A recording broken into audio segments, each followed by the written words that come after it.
Well, that was a screw up. I hit the wrong intro. Let's have an afternoon chat. Well, for some people, it's afternoon. My friends in Alaska, it's still afternoon, I believe. Yeah, it's only 4 o'clock in Alaska, 4:15. So for them, it's accurate. Yeah. So what are we doing tonight? Not a hell of a lot. I'm gonna. Hey, depression is real. Great to see ya. I'm gonna pull running water up here real quick. There he is. Hello. Hey. Get my comments set up here so I can show them off. There it is. Depression is real, and it is so good to see it. Depression is real. Saying, "How are you doing?" Yeah. I guess I can say I had a fairly good week. Not quite as good as I wish, but it was good. It was good. I survived it. I keep looking outdoors and I go, "Oh God, I gotta get out there with the pruner. I gotta prune that. And I keep telling myself, "Well, what the hell? You just get dressed, go out there and do it, for God's sakes." So I get myself all geared up, walk out the door, it starts raining. That's the way it's been all damn week. Really nice, and then it starts raining. Look at the people pouring in here on a Saturday night. Sty never streams on a Saturday night. You all know that. I throw this up. Literally, I told Running Water, I gave myself literally 15 minutes from this time I decided to go live to get all my setup done and get up here and be ready for you folks. And here you are, you're showing up. We got June Carden. Hey, just got off work. Usually lurk. Figured I would pop in and say hi before bed. Very good. Nice that you did that. That's great. There's Lori. Hey, Lori. Yeah, I kind of had a suspicion that Lori might pop up. Hey, Mr. Fulton. Hey, we'll see you a little later in the show, okay? If you're hanging around still.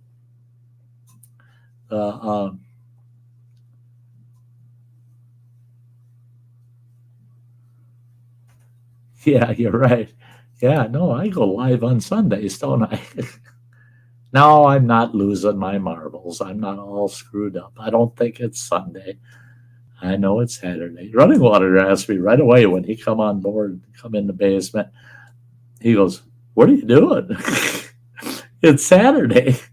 I want to make sure I wasn't messed up. Like it is Saturday, right? Yeah, it's Saturday.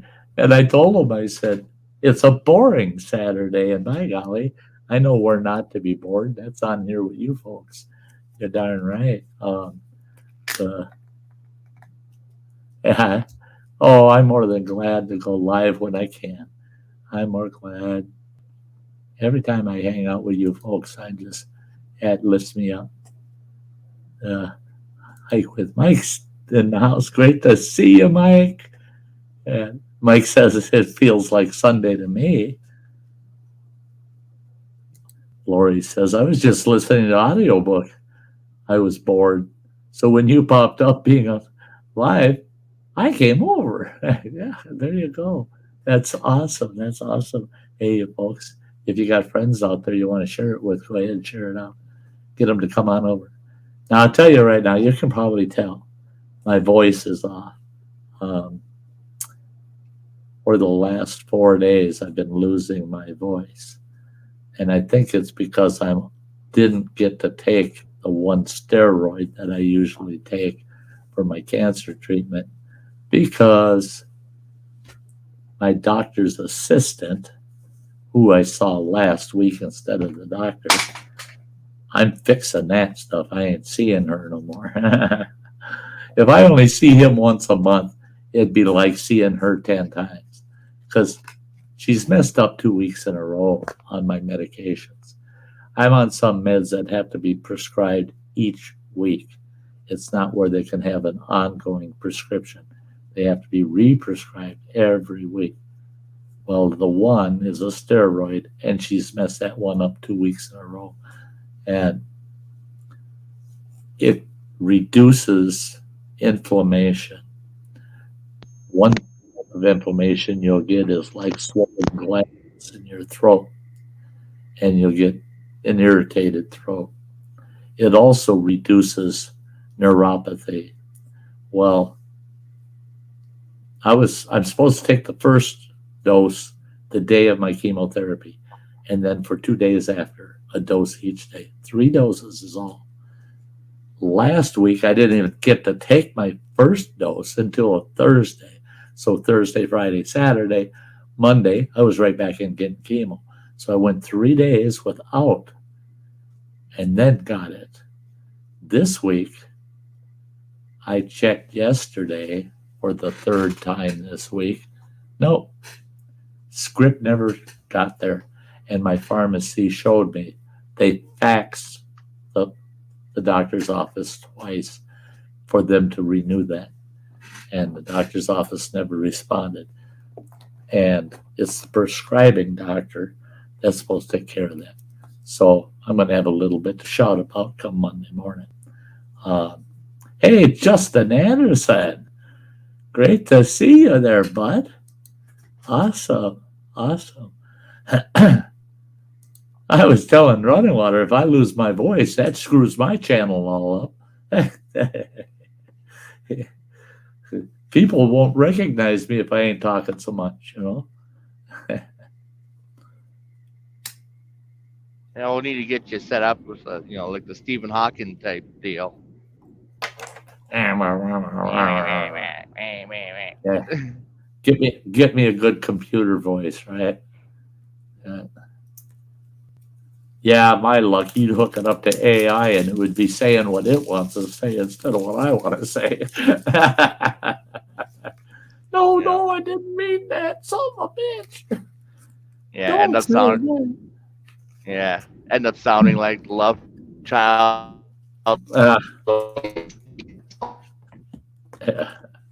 You must be in a little valley again. Cutting out a bit there. He's out there in Wyoming. Up and down, up and down, up and down. So his signal comes and goes quite a bit. There he's back. Lori says I'll have to start using sign language. Well, that makes it tough for you, Lori. And I want all of my guests to be able to understand what I'm talking about. You know? I had somebody 2 days ago really encouraging me. But then I looked into it. They wanted me to start kind of a controversial channel where I just go on there and say whatever the hell I want. I'd basically do that here. But, here I hold back that I don't want to insult anybody. I don't want them to feel insulted, let's put it that way, because I don't intentionally insult people. But they were saying, but Sty, you're one that just always speaks your mind. And I know there's some things on your mind you'd love to say. And you just won't do it on your channel. They said, so create a new channel. And go under a different name and don't show your face, just your voice. And do it almost like a podcast and just have your say. And I thought, well, that's That'd be kind of cool to get on there and vent, rant and vent. But then I looked at YouTube, the YouTube rules. If I get carried away on that channel, did you know that YouTube All could channels. YouTube could decide to block that channel and any other channel of that channel owner? So they could kill this channel because of what I did on some other channel.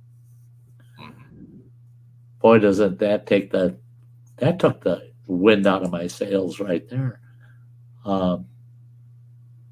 What's this? A family friend, Justin saying this. A family friend that had ALS had a rig that somehow knew what he wanted to say. It would spell out on a screen. That's pretty cool. That's pretty cool. Well, and then you can get voice synthesizers that'll actually read written text, Yeah, but it's pretty computerized voice. We've all heard them when you call on the phone and you're talking to a damn machine,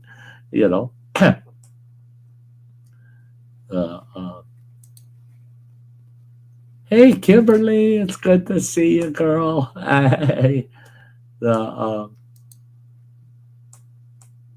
She's yelling hi to you too, Running Water. Kimberly Ferris.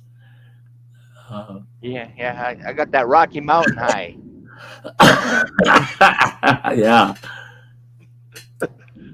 Lori's saying my next door neighbor passed away on Friday, but she was 100. So I guess she lived a fairly good lifetime for her to get her just rewards in heaven. Yeah, I mean, that's it. I always told my grandmother was 97 when she passed away, and she could have definitely lived past 100 years old. But the doctors, they were kind of upset because they said there's really nothing physically wrong with her. She just gave up. She's giving up. She doesn't eat. She's not, she's just giving up. She has no trouble eating. She just don't want it. And she just wants to sleep. She just wants to lay in her bed. Leave me alone because I'm giving up. I'm done. And she said, when you live almost 100 years, that's when the light comes on, and especially if you still got all your marbles. She said that's when the light comes on and you realize 100 years is too damn much. To put up with this shit in this world for 100 years, yeah, you're ready to move on. And now I kind of understand what she meant, I don't. Justin Anderson said, "Hi, Running Water. I almost forgot you."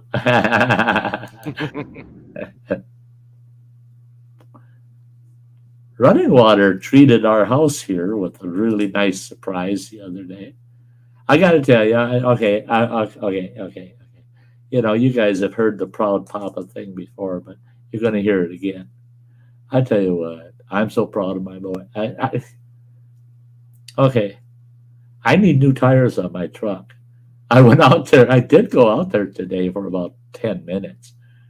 And I got another flat on it. So now I got 2 flats on that truck. I got to air up to get the damn thing to a garage, And I told Running Water, I said, yeah, I'm saving up.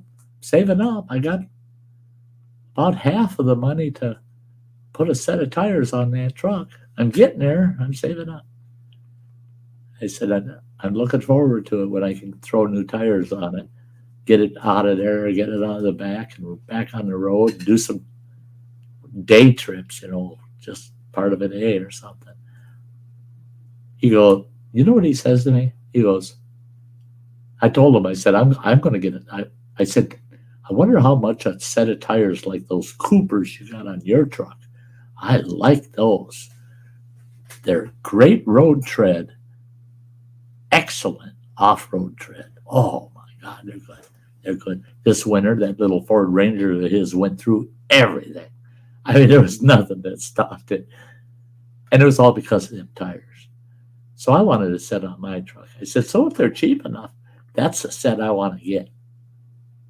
And he says, Dad, don't pay the rent this month. Just get your damn tires. Put that with what you got and get the tires. He just covered the other half, man. What the fuck? Have you got a landlord like that? I mean, I've been renting for all but about 3 years of my entire adult life. I've always rented. I didn't want to be stuck in one place by owning. Well, I did once. Well, I'll tell you, none of my landlords, and I had many, would have showed up to my house and said, you need new tires on your truck. Don't pay the rent this month. Put that towards getting new tires on your. No, that ain't happening. You can't find a landlord like that, I'm telling you. It just proves he's not my landlord. He's my boy. He's my son. And another treat come in the mail. All I did was mention is I'm just craving deep fried fish. Fresh, hot, deep fried fish. I said, I wish I could get one of those little deep fryers. What shows up at the house? Running water. Goes and orders a 2-quart deep fryer. It's perfect. It's sitting in the kitchen. It's all ready to go. I've been looking at it for a week. I can't decide what I want to deep fry now. Son of a bitch.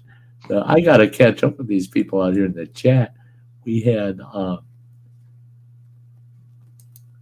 Tim with Kirk Whipper Voyager Center popped in. That is awesome to see you there, Tim. And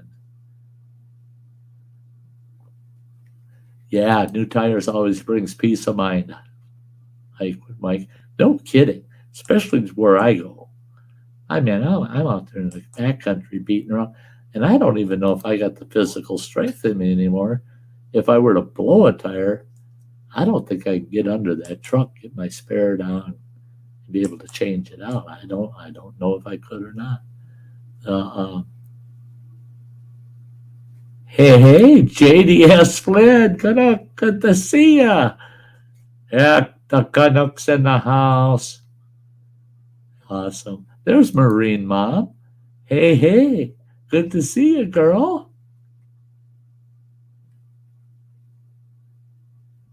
Oh, who else? What's going on? Oh, Mike, no kidding.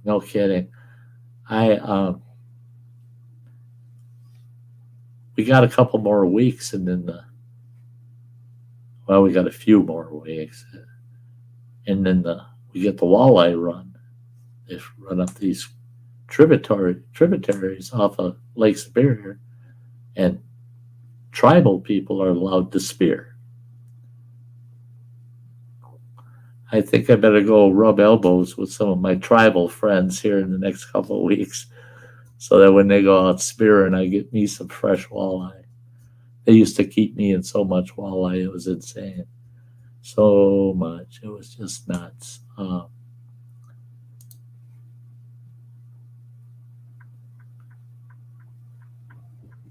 Okay, Justice Anderson, you just go and get something going for dinner.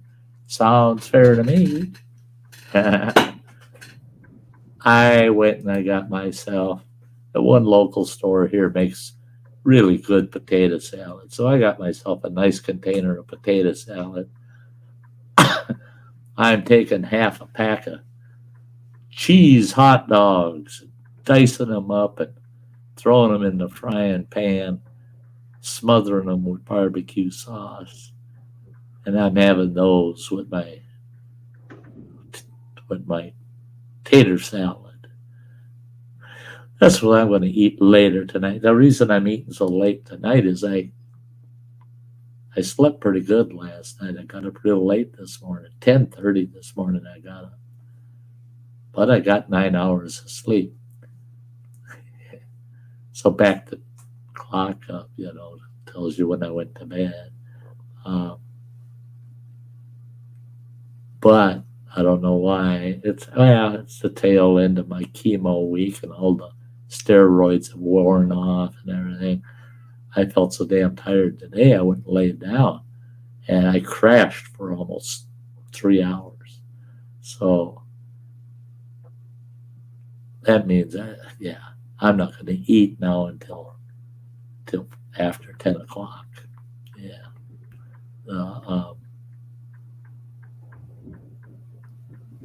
Marine Mom's doing the same thing. Ditto. Get some supper going. And that's the thing too, is when I decided to start the stream, I thought, boy, what a weird time to start. Yeah, it's too late for my Euro friends, and it's too early for those anything west of me, because they're just having dinner.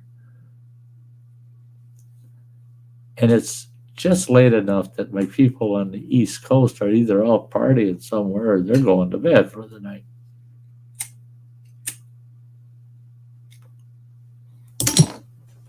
So nope, I didn't pick the best time, but you'll have to excuse me a second. I have got to, here, maybe I got this answered.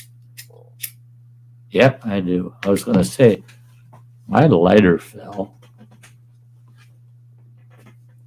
And I heard it bounce all over the place. So it's one of those deals. It's down there, but where? Could be anywhere.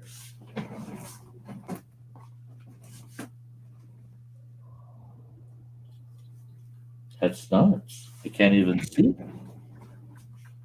Can't see it anywhere.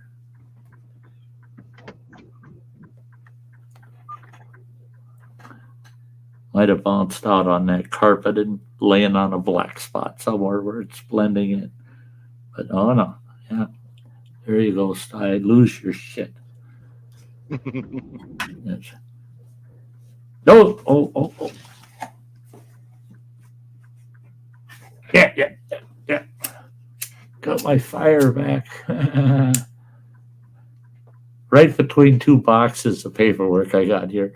It slid right between the two of them. How it got in there, because it was standing on edge. There wasn't enough room for it to lay flat. It went in there on edge. At least I found it. Don't want to end the stream and have to be crawling around on the floor for a half hour looking for a damn cigarette lighter. I suppose it's time for me to buy a new pack of lighters. Yeah. I always like to have 3 or 4 spares just laying around the house. My pockets are full of them. My hiking gear is full of them. But then I can't find one in the damn house.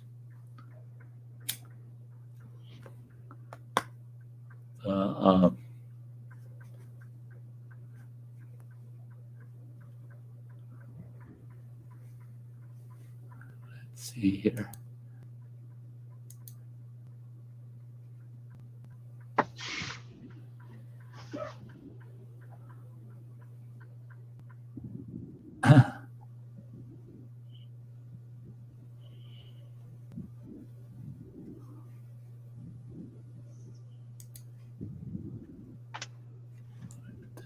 Don't even know where I'm at here.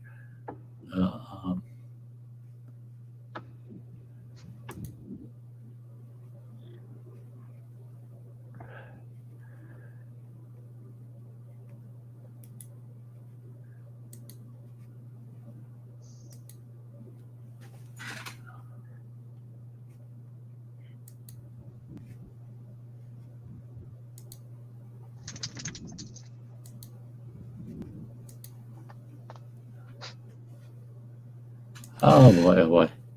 So what are you people up to? You're not talking out there in the chat. What are you people up to? It's Saturday night. Got to be up to something. I remember years ago they'd always say, look out for the quiet ones. They're up to something. Oh yeah.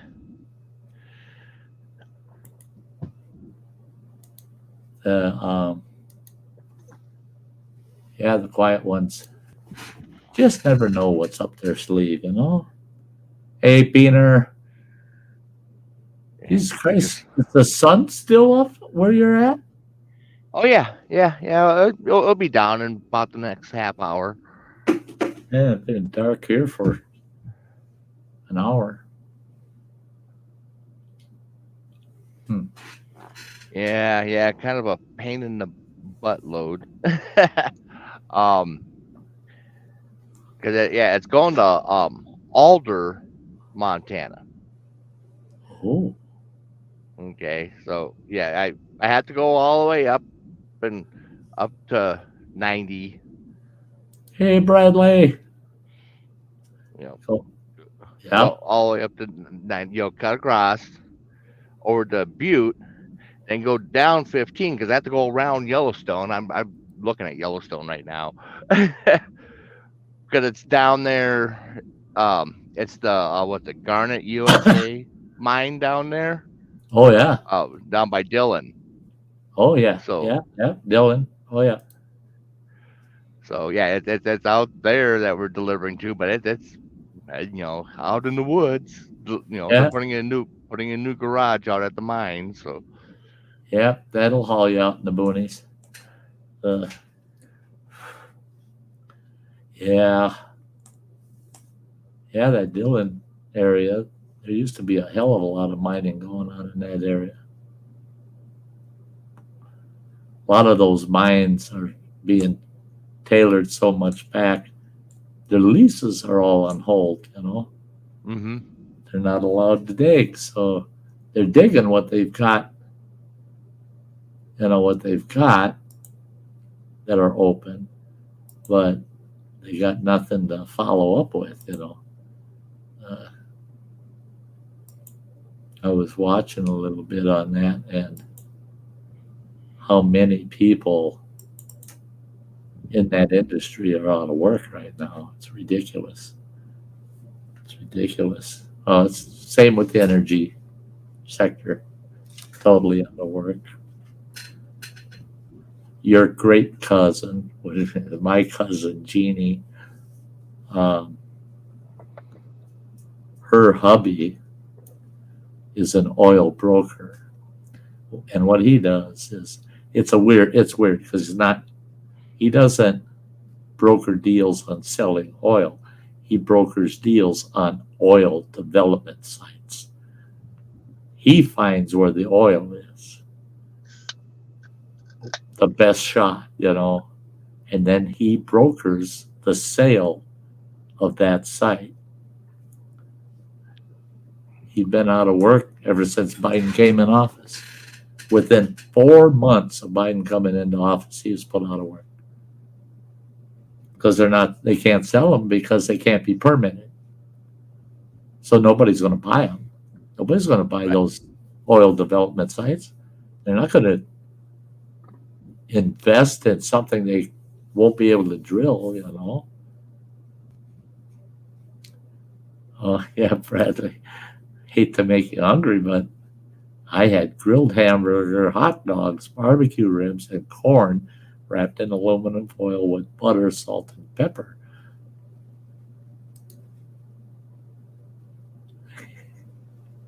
That doesn't make me any hungrier than I always am anyway. Yeah, it's got my taste buds screaming now. That's a bitch. That's a side effect this last week I'm raising hell about on Monday.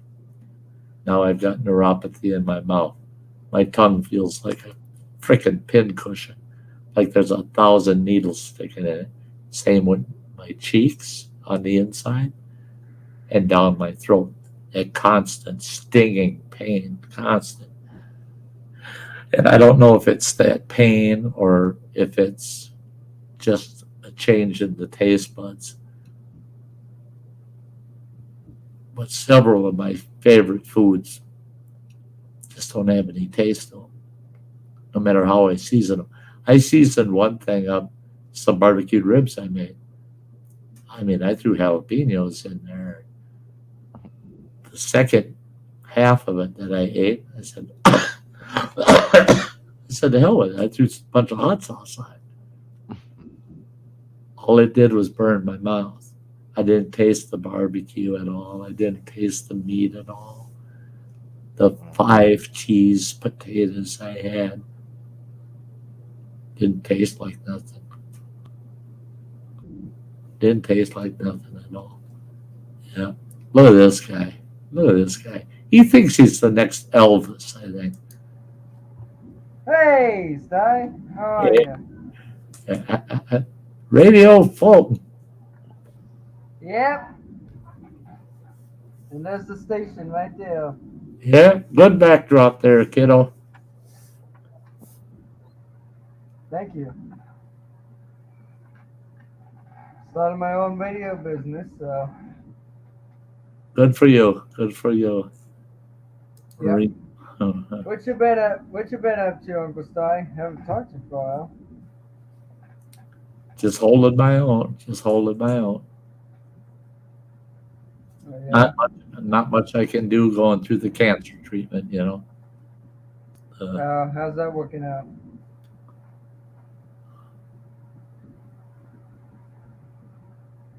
Really, How's, I'm alive, but it ain't getting rid of it. yeah. It ain't getting rid of it. We'll find out in about, I think it's 2 weeks from now.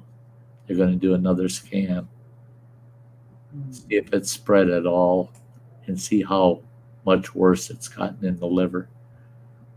I do have some symptoms from my liver not being in the best shape.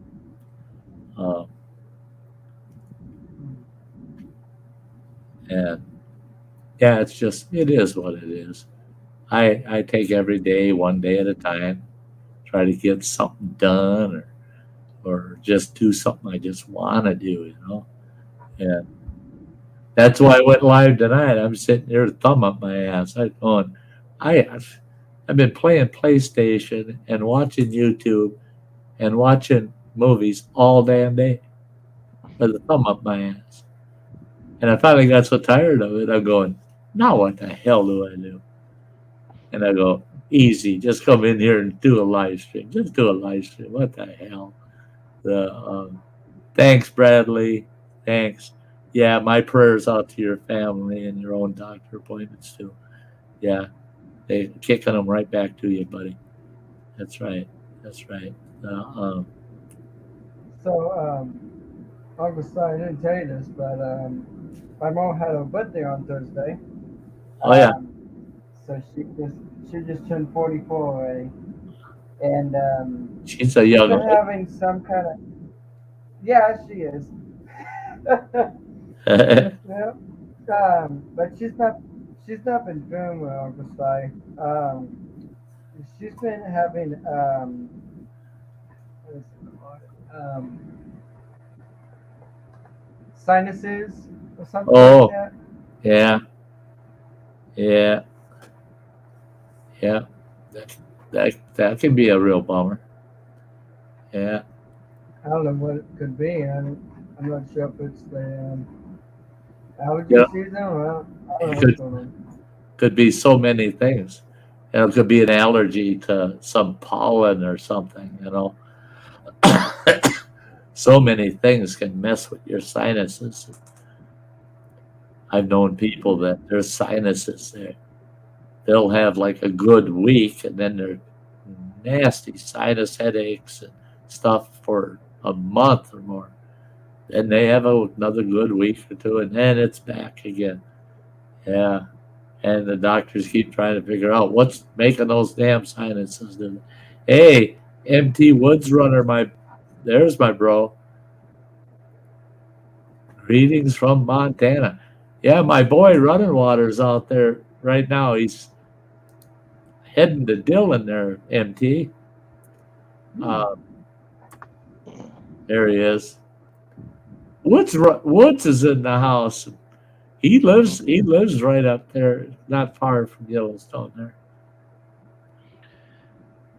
Yeah. I'm So planning on. I'll roll out in the morning about 7 a.m. and go up as far as Butte, and I'll camp out there, and then run the last little bit in the Monday morning. I'm not gonna go I hang out gotta in those little rest areas down there in the middle of nowhere. Yeah, yeah, yeah. yeah, I gotta work tomorrow morning as well. I gotta work at Texas Roadhouse again. Oh, hey, Rodney, good to see you. Um, yeah, I've been, just going round and round with my healthcare people. I want to be able to travel out of state, go somewhere or do something I can do in a week kind of thing. And I'm thinking, well, if I turned the clock back 30 years ago, I wouldn't have thought twice of heading to Montana for a week.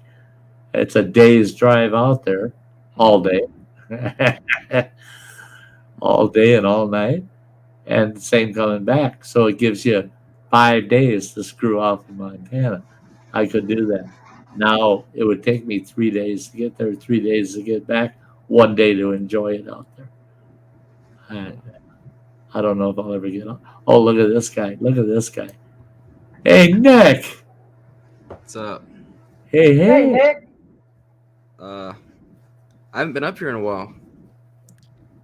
Well, have I been on here since I got back from Texas? No, No. you've been running all over hell. All the places you've been in. When you were at the Chicago Field Museum, Yeah. I was laughing. I'm looking at your pictures of that, and I'm laughing. I'd been there seven. I had to stop and think it through. I've been there 7 times. Ain't that place cool? It's really cool. It is. There's some neat shit at the Field Museum, man. It's The amazing. taxidermy's really cool. Yeah. So, and did you get to see the Ghost in the Darkness while you were there? I was there for 2 hours because I walked from Union Oh. Station to there because I didn't have enough money. So I walked all the way from the train station in the rain to the Field Museum. So by the time I got there, I had 2 hours, 2 hours. there, So and I still was make it back to the Union. well. I had tons of time to go back to the station, but they closed at like Oh, you got there just before closing. Okay. yeah, not long before. So I was doing like 10 miles an hour throughout the whole place, and I still didn't even see half of it. Yeah. Yeah. You know, anybody out there has seen the movie The Ghost in the Darkness? Those two man killer lions are stuffed and they're at the Field Museum in Chicago. And you look at them and you can tell they were stuffed in the 1920s, Yeah. when that happened. Um, but, but they just didn't stuff animals that well with the right stuff, to make them last longer. And a lot of them are sun bleached too. Yeah, Oh, yeah. Mhm. The It's light bleaches them out, but it's no shit. They ain't kidding. You walk up to that glass, and that lion's only 2 feet away from his head, the biggest one of the pair, and you just go. And those two sons of bitches, they figured ate almost 300 people. And thank God there's glass between me and him. I don't care if he's dead or not. Yeah, I love the Field Museum. I loved it. Well, there's See, like I used to have to go downtown Chicago to the Federal Building about twice a year. And over my career, 7 times that it was in Chicago, I took the whole afternoon and went to the field and just searched the place, man. Never got old. Never got old. well, they got like trays of birds, like 10 different variants of the same bird. I mean, like they Yeah. have it's all laid out, and it killed me. They had the one room, it was all minerals and gold. Yeah. They had these huge gold nuggets in there and a pile of like nuggets that big, and I couldn't see it all. I didn't have enough time. Yeah. I was able to see Sue, the T-Rex. I was able to see all the taxidermy because that's what I wanted to see because I love taxidermy. Sure. But some of that was so impressive. I couldn't even believe it wasn't living in front of me. I mean, they had, like the whole forest scene where it was Okay. like a 20-foot block and just for one animal in it, and it's pretty cool. Joey's out there, Joe W. Life Adventures, and him and Matt J. Joe said, "Dang, Sty on a Saturday night," and Matt J. goes, Hey, "It Matt, threw hey, me Kimberly. off also." Yeah, I don't do Saturday nights, do I? Yeah, but it was funny because when I started the stream, I've got a Saturday night surprise Saturday night stream intro. I hit the wrong one, and it said, "Let's hang out in the afternoon at the Sty Shack." Well, I'm lucky because if Samantha Lee's watching, it's afternoon up there in Alaska. So just look at it as, how the hell did Sty get to Alaska, right? Speaking of that, Uncle Sty, I was talking to Samantha, and she said me and her could do a song that I did back in the recording studio. So we're gonna be doing that for quite a while. So Cool. Yep. Yeah, that takes a little work to do a collab like that. Another museum is that Ford Museum. It was established and built by Henry Ford. Go into that son of a bitch. They've got old original stagecoaches from the mid 1800s. Some of them sons of bitches, the wheels on them, you can't touch the top of the wheel. That's Really? how wheels are on them. These things are huge. They're giants. They can haul up to 12 people in a one frickin' stagecoach. And they're huge. Plus, they've got airplanes. You go into the aeronautics section, they got airplanes all over that big floor forever, and they're hanging from the ceiling. And they've got a replica. Now people say, no, that's the original. Actually, it's not, because they did have the original, but they turned the original over to the U.S. government and restored another B-17 of the what the fuck? The Bell, what's it's the only B-17 in World War II that made it through 25 flights without getting shot down. But wait, doesn't it have Memphis holes through it? The Memphis Bell, not the restored one. The restored one is clean, like it was just put into service. Yeah, but didn't a lot of them have like tons of holes in? The original one they had there on display was, I mean, that sucker had been peppered, man. It had fucking bullet holes all over it. Yeah, that they found out. Yeah, you're best to have something that bullets can pass through. Right. Because the plane can still fly as long as you've got. Right. Exactly. You did your homework, buddy. Yeah. Oh yeah. Now a lot of people don't. Some of the diagrams of all the holes that were in those planes when they come back, and looking at the old military releases of the planes and stuff. Yeah. Just holes throughout the fuselage and the wings. There's holes the size of basketballs through the wings, and they're still able to fly. And you know what it was? And a lot of those planes back then, a lot of them, they were made out of two components.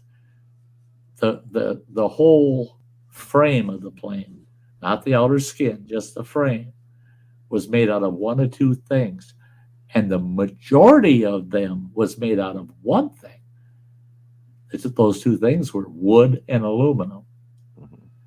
Most of them were made out of wood. And the skins on those airplanes, you could walk up, knock on them, and it went knock, knock, knock, knock, just hard as rock. Knock, knock, knock, knock.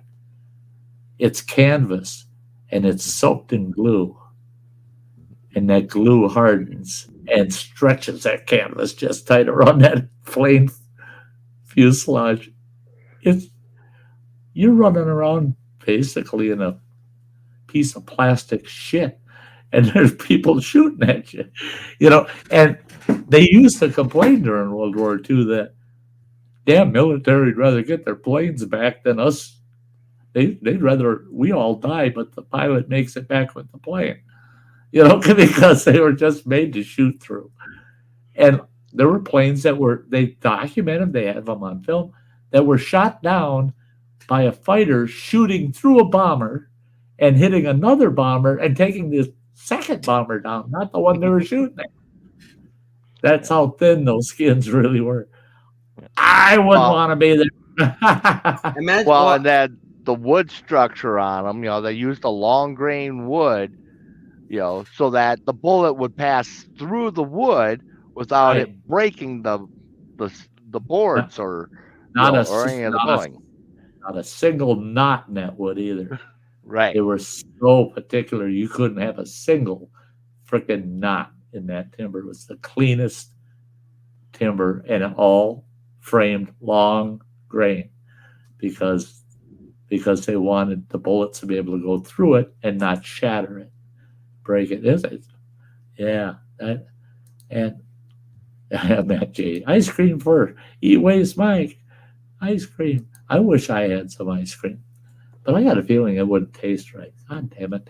I went to there's a new ice cream place by us. I rode my bike like 15 miles today just to go there because my trucks can't use it.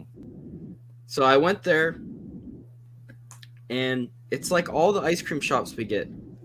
They make way too big of a menu, so it takes forever to get your stuff. Because if someone else gets something, it's like some way different category.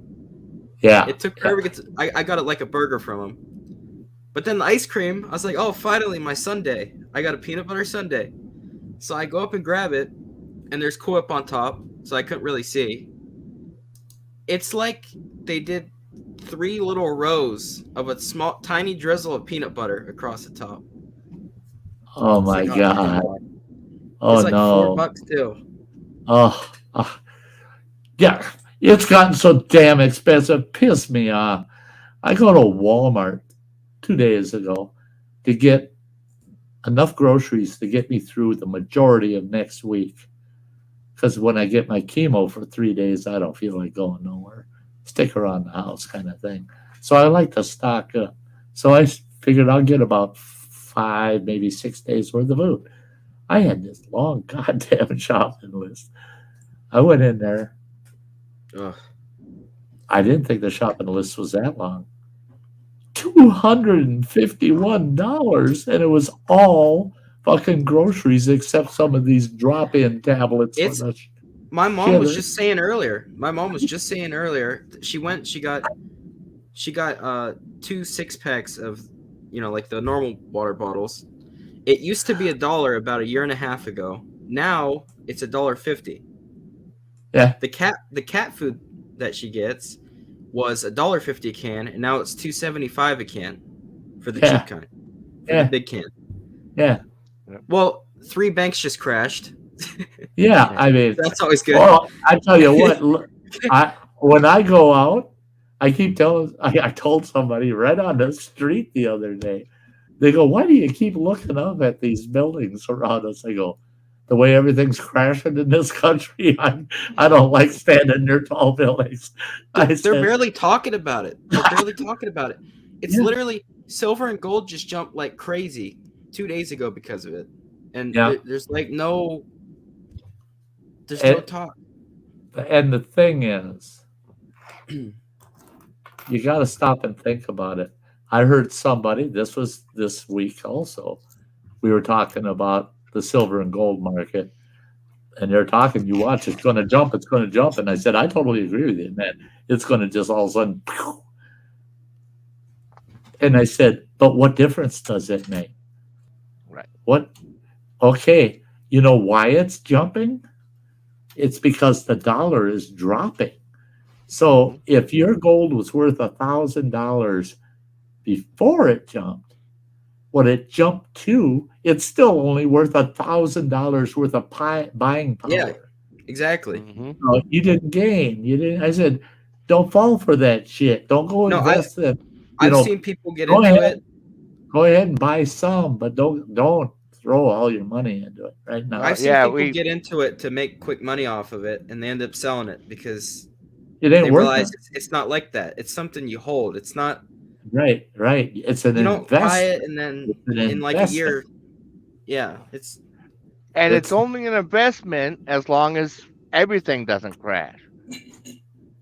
Yeah, because it's no good for trade. Yeah. But when you get a trade situation, food, ammo, right, antibiotics. But yeah, and that's true. That is true. But if you hang on to it, eventually an economy comes back, and it'll be based on gold and silver again. It's always based on something precious, and that's the problem. I don't like when it spikes either, because it's something that slowly, when it spikes like that, everyone tries to sell. A lot of the dealers probably won't even buy it at that point because they know it's going to drop again. Yeah, they oversaturate, and then it gets bought up by these hedge funds, and it's funny to watch it go though. Every time a bank has crashed recently, it jumps a little bit. Yeah, it's like I can find my charger. Every time Biden and his bunch push through $1 trillion bill, guess what? The dollar drops and gold jumps again. Yeah, those are the symptoms of poor managed economics. Those are just symptoms. People go, oh my God, my dollar's not worth nothing anymore. Yeah, it's a symptom of the economic system. And I'm frozen. Hold up. So don't be surprised. I mean, in the Ukraine, when it first became independent from Russia, they thought they were so smart. We're going to create our own money system. We're going to create the Ukrainian coupon, which is their dollars, their dollar bills. Within 4 years, they were bundling that shit and burning it in their wood stoves to heat their homes because you needed a wheelbarrow full of it to go buy a loaf of bread. Have you seen the $3 billion bill? Yeah. $3 billion? Yeah. When I was a little kid, we went on a tour of the Minnesota State Capitol, and up on the terrace at the top of the big dome there's these 5 big golden horses rearing up. They're awesome. They're beautiful. And they're gold, right? Well, they're gold, heavy gold leaf.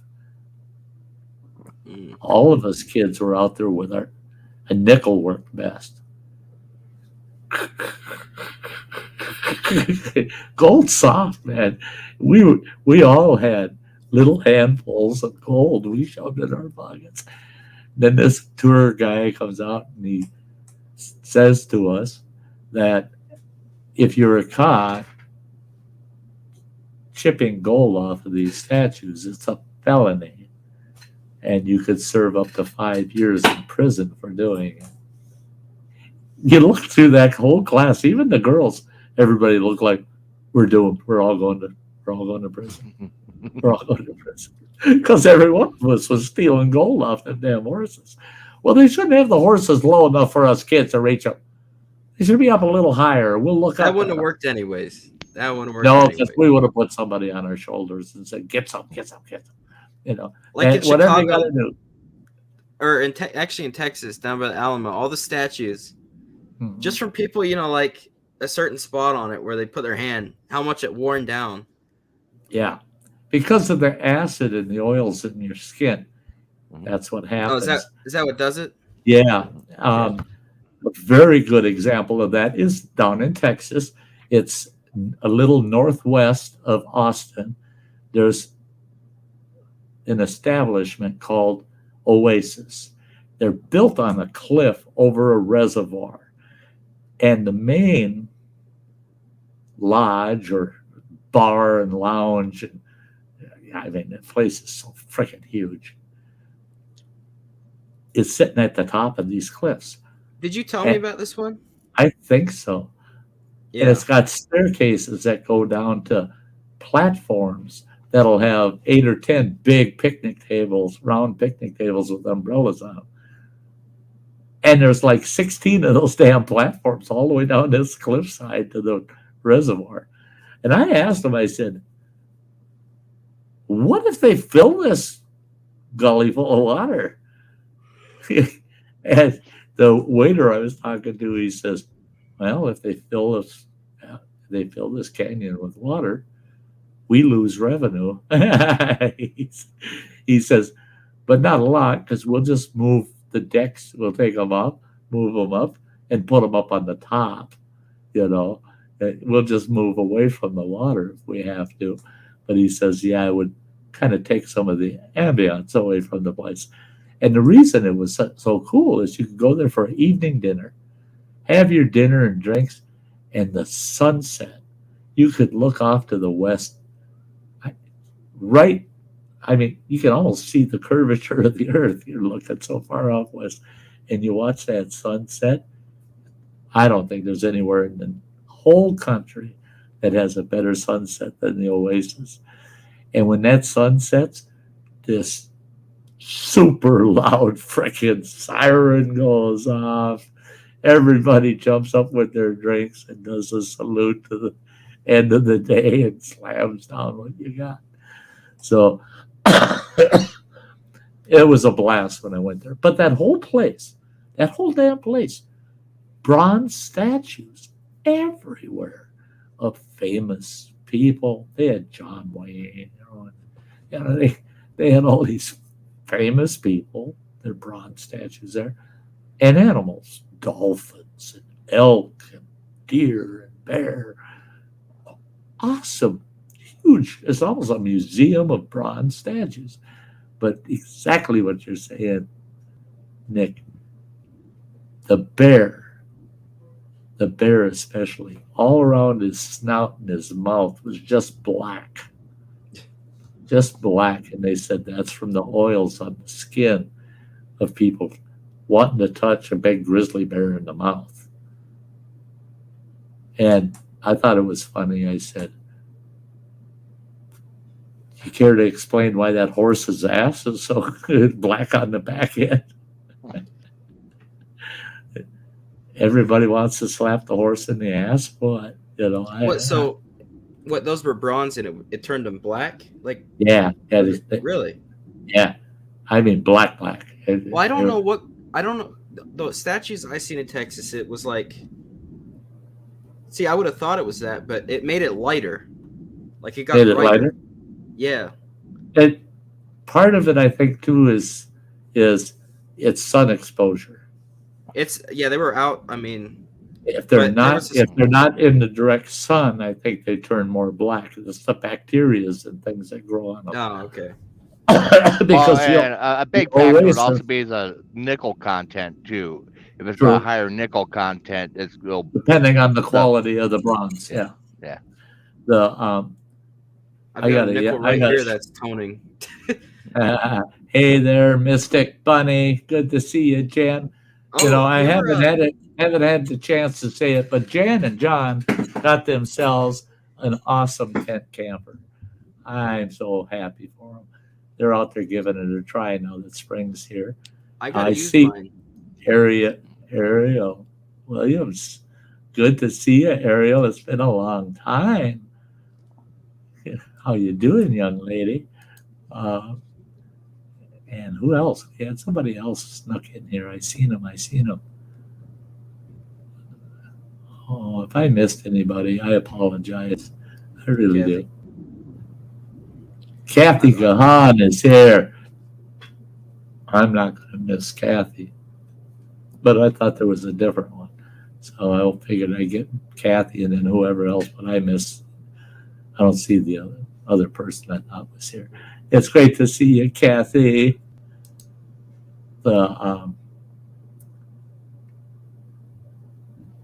Oh, Mystic Bunny.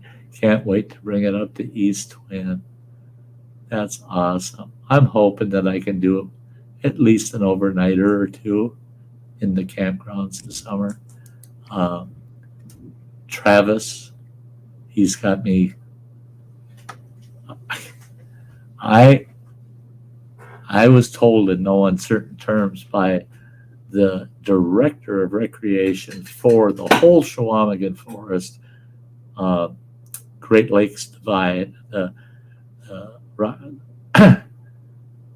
that I am not to pay for a campsite ever. I picked the campground, give him a call. He said, we won't kick somebody out of their site, but if they're not coming in until, if you say I'm going to be there July 15th and you tell me that a month in advance and somebody goes and reserves it, they'll get a notice. Sorry, it's gone. You can't have it.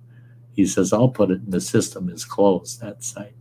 He said, you're guaranteed your site. You pick this pick the site, and he said, you're not to pay a penny. He said, same with day use, Morgan Falls and all the other day use areas at Day Lake. You need to camp up in the Copper Falls fire tower, or the viewing tower, right up on the top. Put a hammock across. I wish they'd let me. I wish they'd let me spend a whole week. Yo, I wish they'd let me spend a whole week up there, man. Have you ever had this rip-off moonshine? Yeah. Oh, Smoky? Yeah.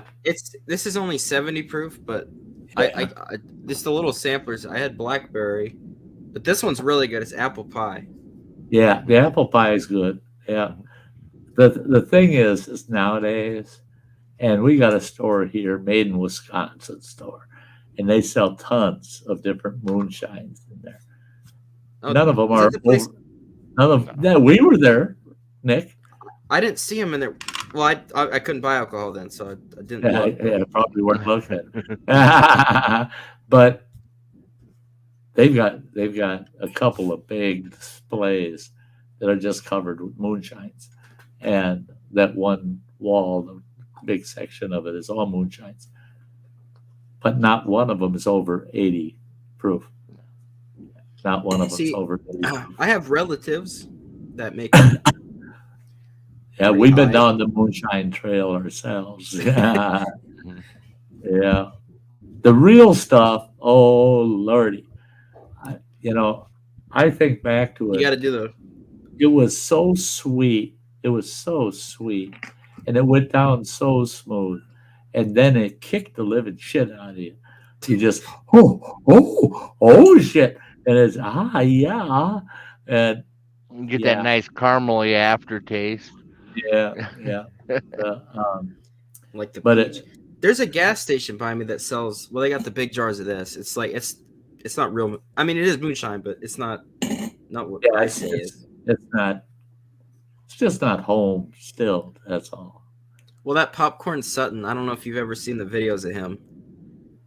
An old moonshiner. They did videos of him, and I guess he used it as gas in his truck before, and it ran. Oh yeah. Because it was so strong. You just. I tried that once with homemade shine up at the wilderness camp. I poured it in my generator and I mixed it. I had about a quarter of a tank of gas in there, and I poured enough shine in there, brought it up to a little over half. Fired it up, and it ran like $1 million. Ran like $1 million on that shine. So that's the thing is if somebody knows how to distill, they can still drive vehicles when the shit hits the fan if they distill their own alcohol to run them. And with some of these modern vehicles that are designed to run on, like these E88s and all these corn run freaking vehicles out there running on corn alcohol, hell, that's just alcohol. People don't get that shit. Alcohol is alcohol. It doesn't matter what you make it from unless you're consuming it. Because if you make alcohol out of wood, you get toxins from the wood in the alcohol that will, it's not the alcohol that's killing you, it's what's in it, mixed with it. So, and you can make a hell of a, you can make All a popcorns. You can make alcohol out of any biodegradable. So what's? I mean, you know. yeah. for that to run an engine, like I'm pretty dumb with this stuff. So is there ethanol? Is it high? Is it high in ethanol or no? Well, What, moonshine? Yeah. Yeah, it's just ethanol.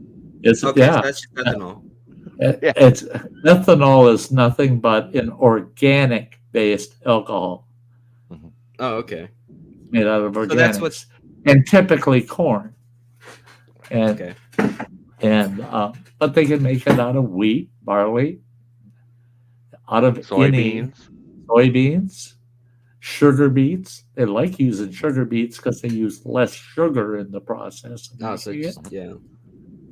it. Oh my gosh, there were these teas down in Texas we had. They were called Texas tea, Uh-huh. and it was all stuff that was around Texas. Well, the one I liked wasn't from something from Texas, but it was sugarcane that they used. Yeah. It was a little bottle of tea, but I mixed it with 4 different cups of water, and it was still strong with sugar. I used it as a solution to make 4 teas because it was so strong. It was good though, but that sugar cane. Well, obviously, I mean that's where you get sugar from mainly, but That's it is where sweet. that is where most of your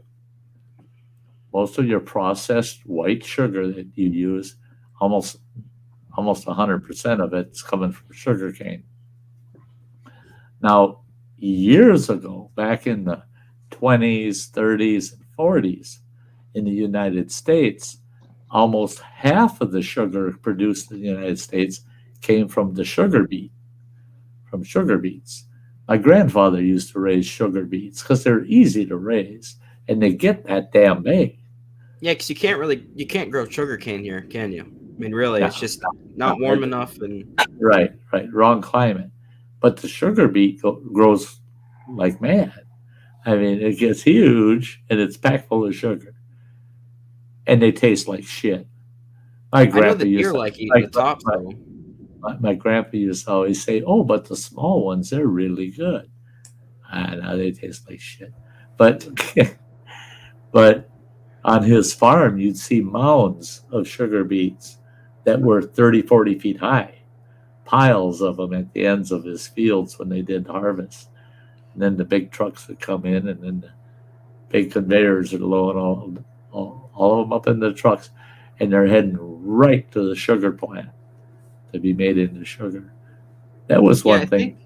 I'm pretty sure the deer plots around me they use sugar beets Really? because the tops they mainly eat the tops. But yeah, I think Yeah, it's a mix of sugar beets and that's one thing I can remember too, is that they used to love deer hunting season because they'd blast the shit out of the deer in the sugar beet fields. Hey, check this guy out.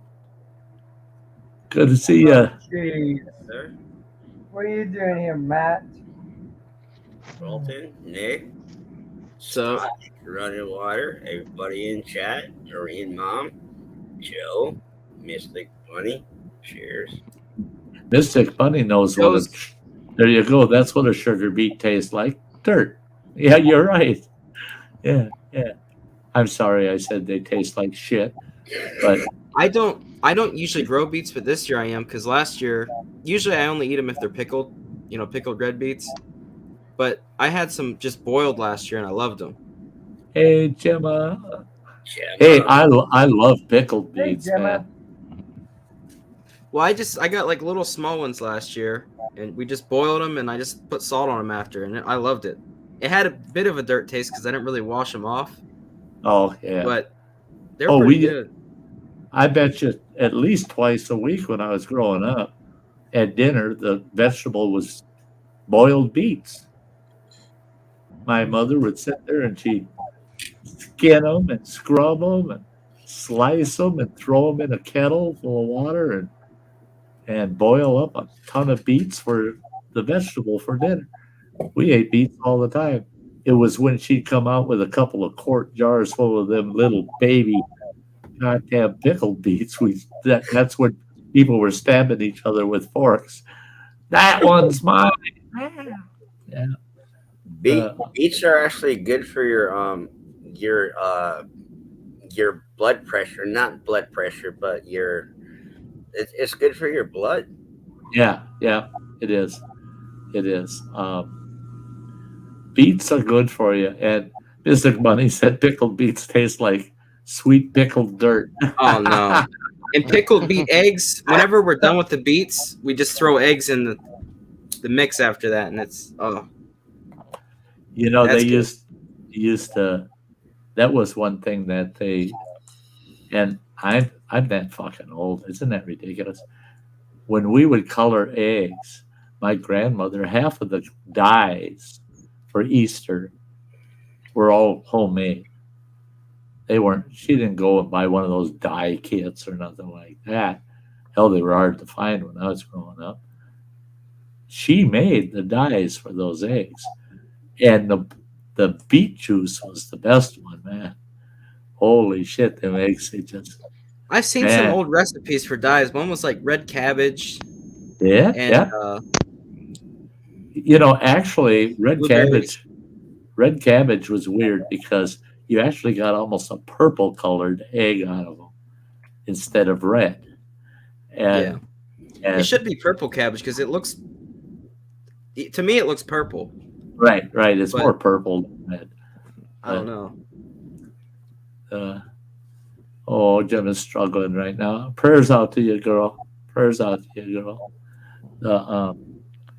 Yeah, I'm gonna have to cut out. Okay, buddy.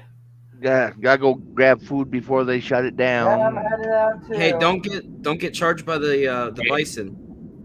Oh no! I know to stay inside the vehicle. No, Are you you- gotta go over the fence and you gotta go up and get a picture of them like that, and then take a picture Yeah. of them behind you. Yeah, You can't saying- pet 'em. Nick, are you saying the girls in Montana are chubby? Hey, Hey, chubby girls Hey, stay, are quite cute. stay away from them buffalers. That's like us up here in northern Wisconsin. This is no shit. I'll be honest. I can be kind of dark at times. We had some tourists up here, and we're standing on a pier down here, and you can see the beach, the public beach. And they're standing on the pier, and they got binoculars, and they're looking. And I go, boy, you're really intent looking around. What are you looking for? And they said, whales. I said, no. no, you're looking the wrong way. Turn around. See that stretch of sand there? That's where all the whales sleep during the day. Lord have mercy, they're Sty. looking for whales. I thought if they're dumb enough to think there's whales in this freshwater lake, they're dumb enough to think those women laying on that beach are beach whales, you know. Look at them all on the beach.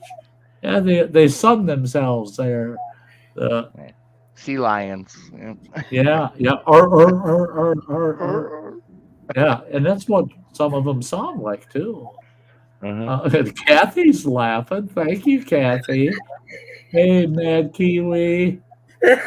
I don't know that one year I had been down there. There's a couple walruses down there. You know. Oh yeah, there's some walleyes. They had big old mustaches on them. Yeah, You know. and some of them have tusks too. They ain't got no front teeth, you know, but they got the two incisors, and they smile at you, and you go, "Holy shit, it's a walrus," you know? Yeah. Yeah, yeah. A lot of different species in Wisconsin. Oh yeah. Biggest, prettiest white whales.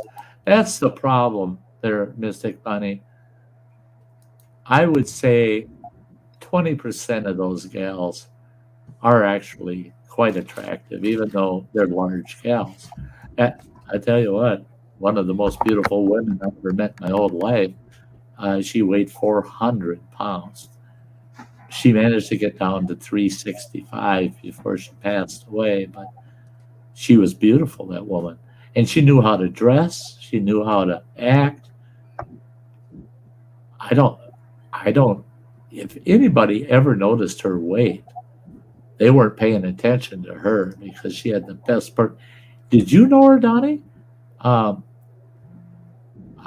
Penny Besney? Yeah. Yeah. Wasn't she pretty? Mm-hmm. She's a huge girl, but boy, Well, was she and pretty. 99% of it is attitude. Yeah. Hey, It's Gemma, sweetie. I agree, Hey, bro. Gemma. I agree. got heart of gold, nice to everyone, caring. Yeah. That And makes up for a lot. the I Hi, agree. Gemma. Bye, Gemma. I got Yeah. to go get Gemma, food. is it? running water has to run. Yeah, it was a 712 And, mile day, so it's been a long day. I'm exhausted. Oh boy, you're pushing the logbooks, aren't you? Yeah, I Yeah. have a total of 10 minutes left on my log on not just today, but on my 70. It's like I recap hours. I get like 11 hours back tomorrow, and I'll run those Yeah. out. Yep, yep, yeah. On the Everyone page. complains about the 40-hour week, and I'm like, well, what do you do after Wednesday? That's where 40 hours happens. For a work week. That's- And you said 700 miles?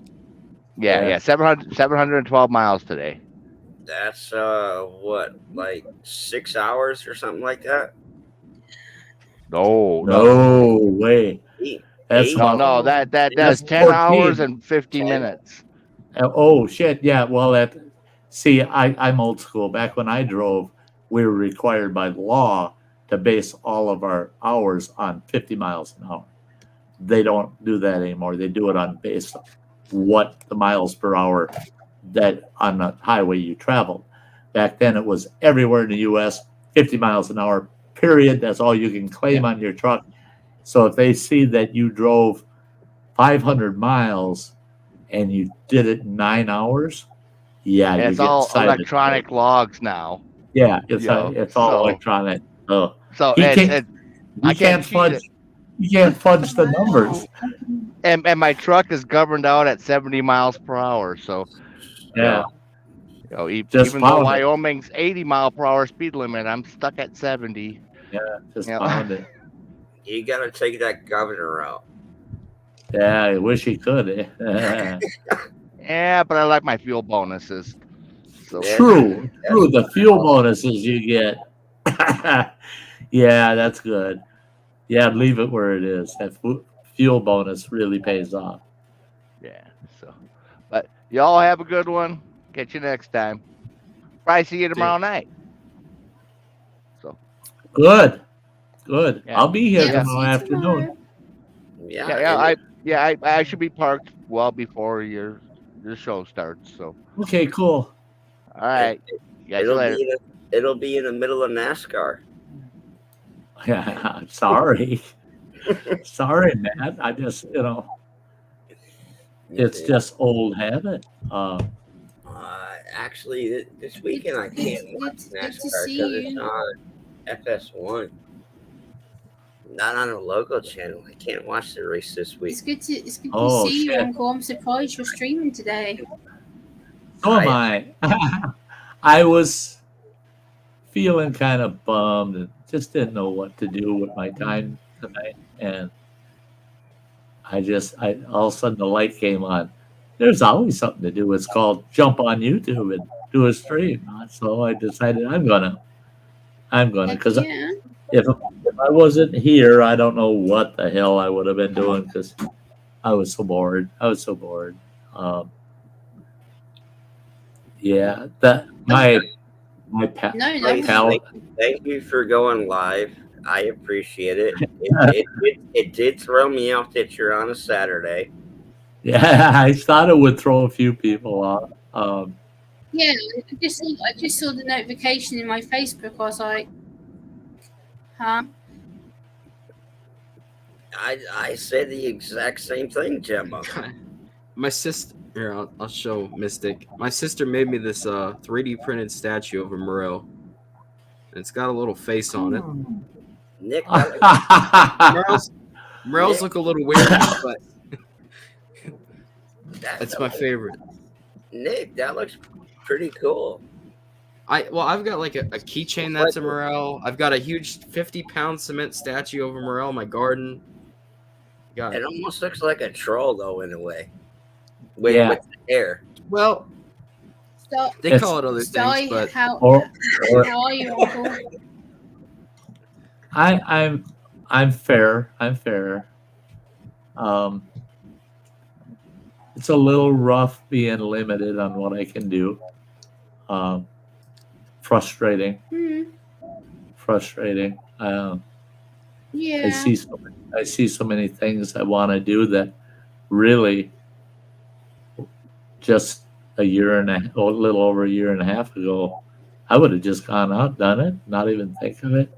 Now I look at it and I spend an hour trying to convince myself to do it. And then the next half hour getting out of the clothes I put on to go outside and just saying, fuck it, I ain't doing it. And I mean, it's just like my kitchen.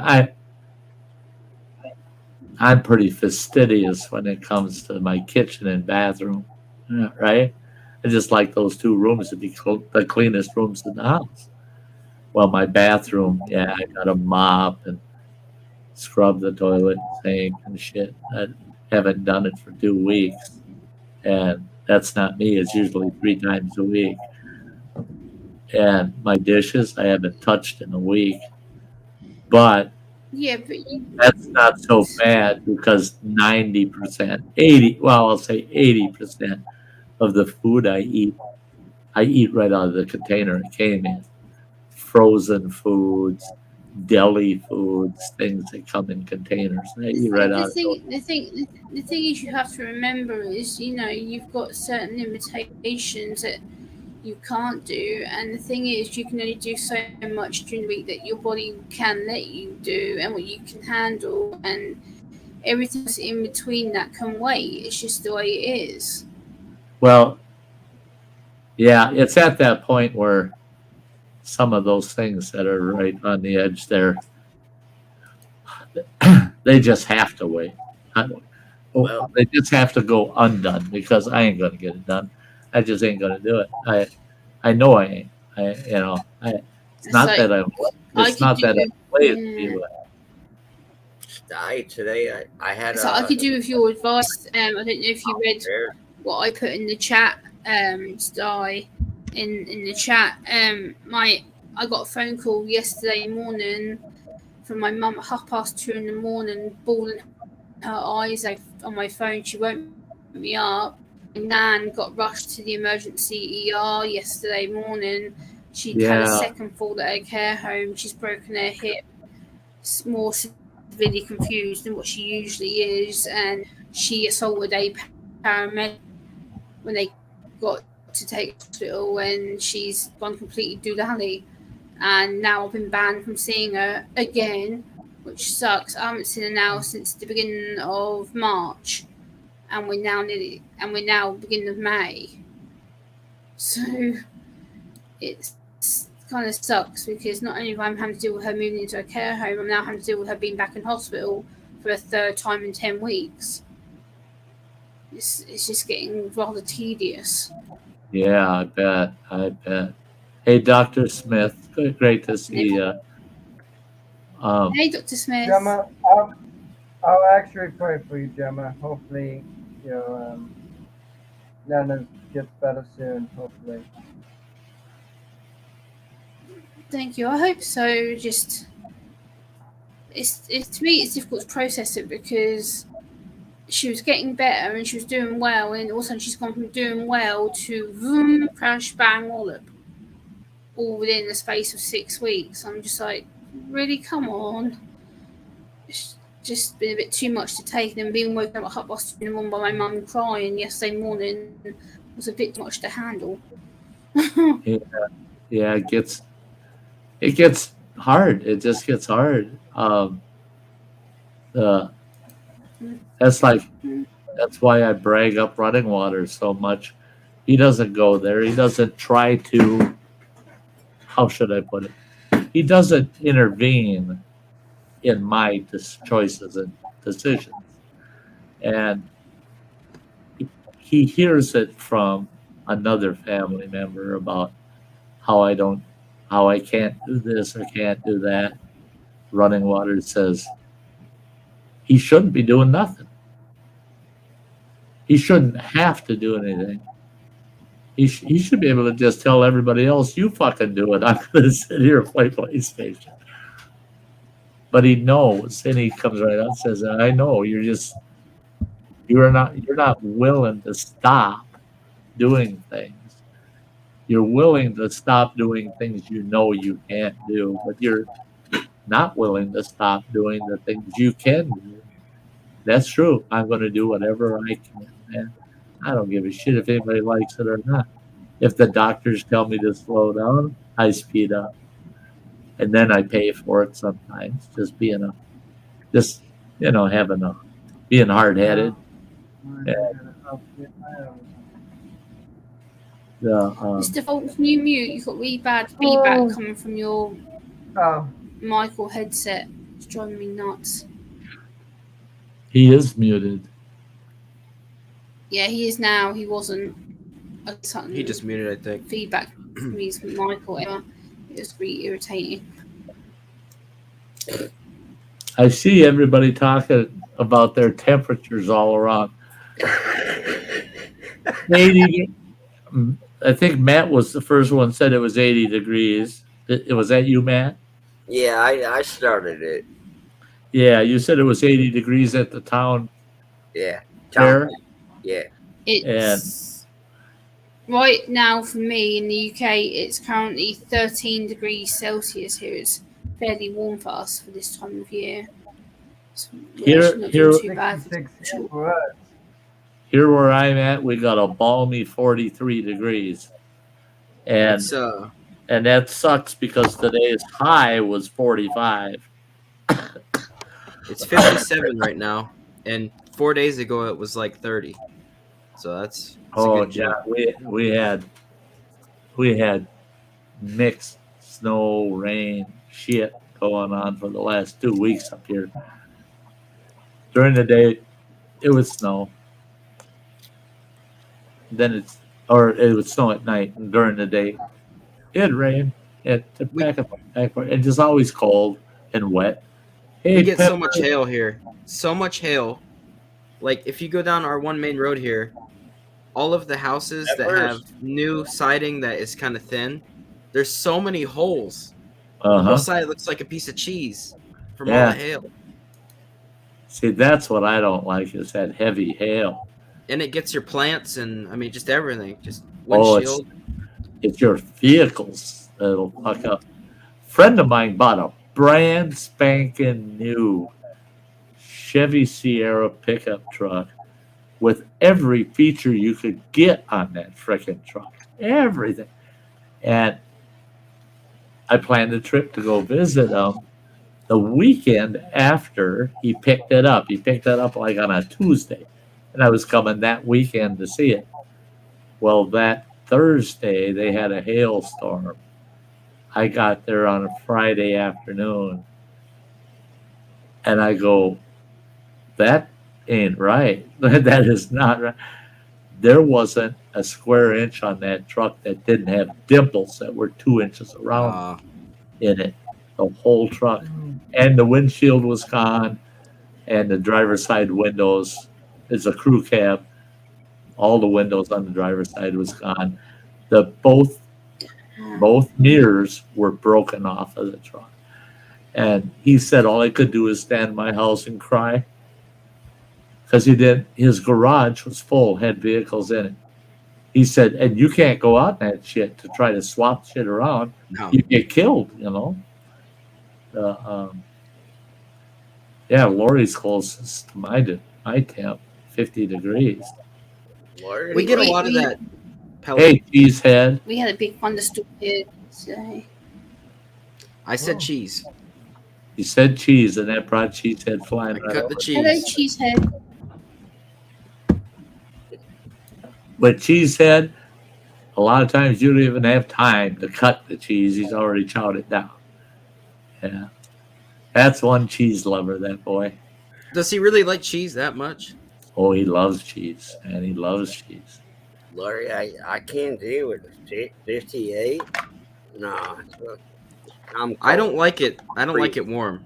I really don't. Oh, I don't know what you're missing. I love my heat. Warm cheese. Oh yes. I love my North Carolinas. 59 degrees is my perfect temperature.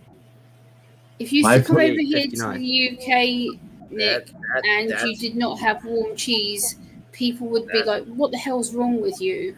I know my family over there. too cold Warm for me. cheese You know, is they one of the favorites, especially for a they don't talk starter meal about- over here. They mainly talk about pork pies and stuff. No, I never hear cheese. Pork pies are gross.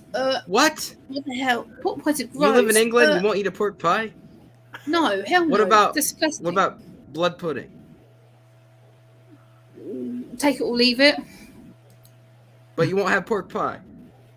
No, I can't stand it. I know my family do, like my mum and that will eat them, but to me, What about a it's sausage? a texture A sau- thing. like- It's a smell. Just no, they're rank. What about mince meat? Yep, eat it all day long. Cornish pasties? No. Sausage roll? Mm-mm. Yep, all day long. Okay. See, that's okay. Yeah, Cornish pasties are gross. You really have to be an old school, die-hard English folk to want to eat that crap. My nan told me on that. That's disgusting. No. 10 points for Nothing. Gemma. Yeah, yuck, blood pudding, Marine Mom says.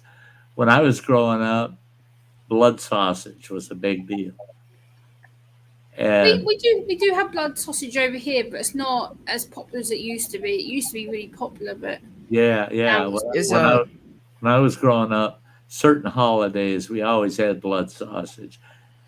Blood sausage, and usually my mother would prepare 2 to 3 large blood sausages. You know, they look like ring bologna. She'd make 2 or 3 of those and 2 or 3 potato sausage with it. So you had both potato sausage and blood sausage together. That we really enjoy it.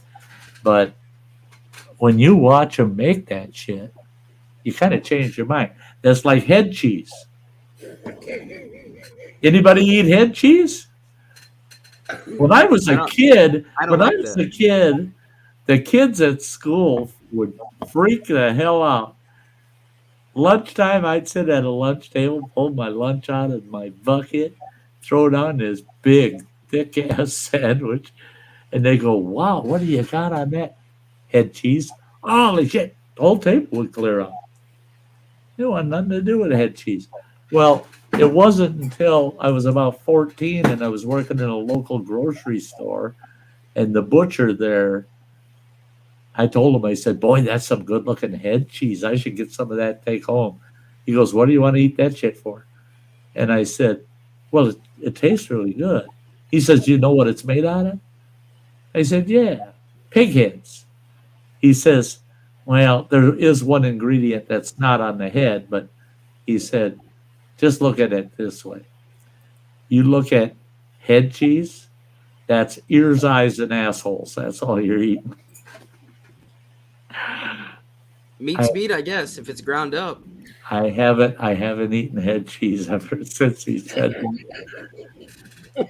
I looked at that head cheese and that meat counter and I'm going, is that part of an eyeball? Is that his asshole right there?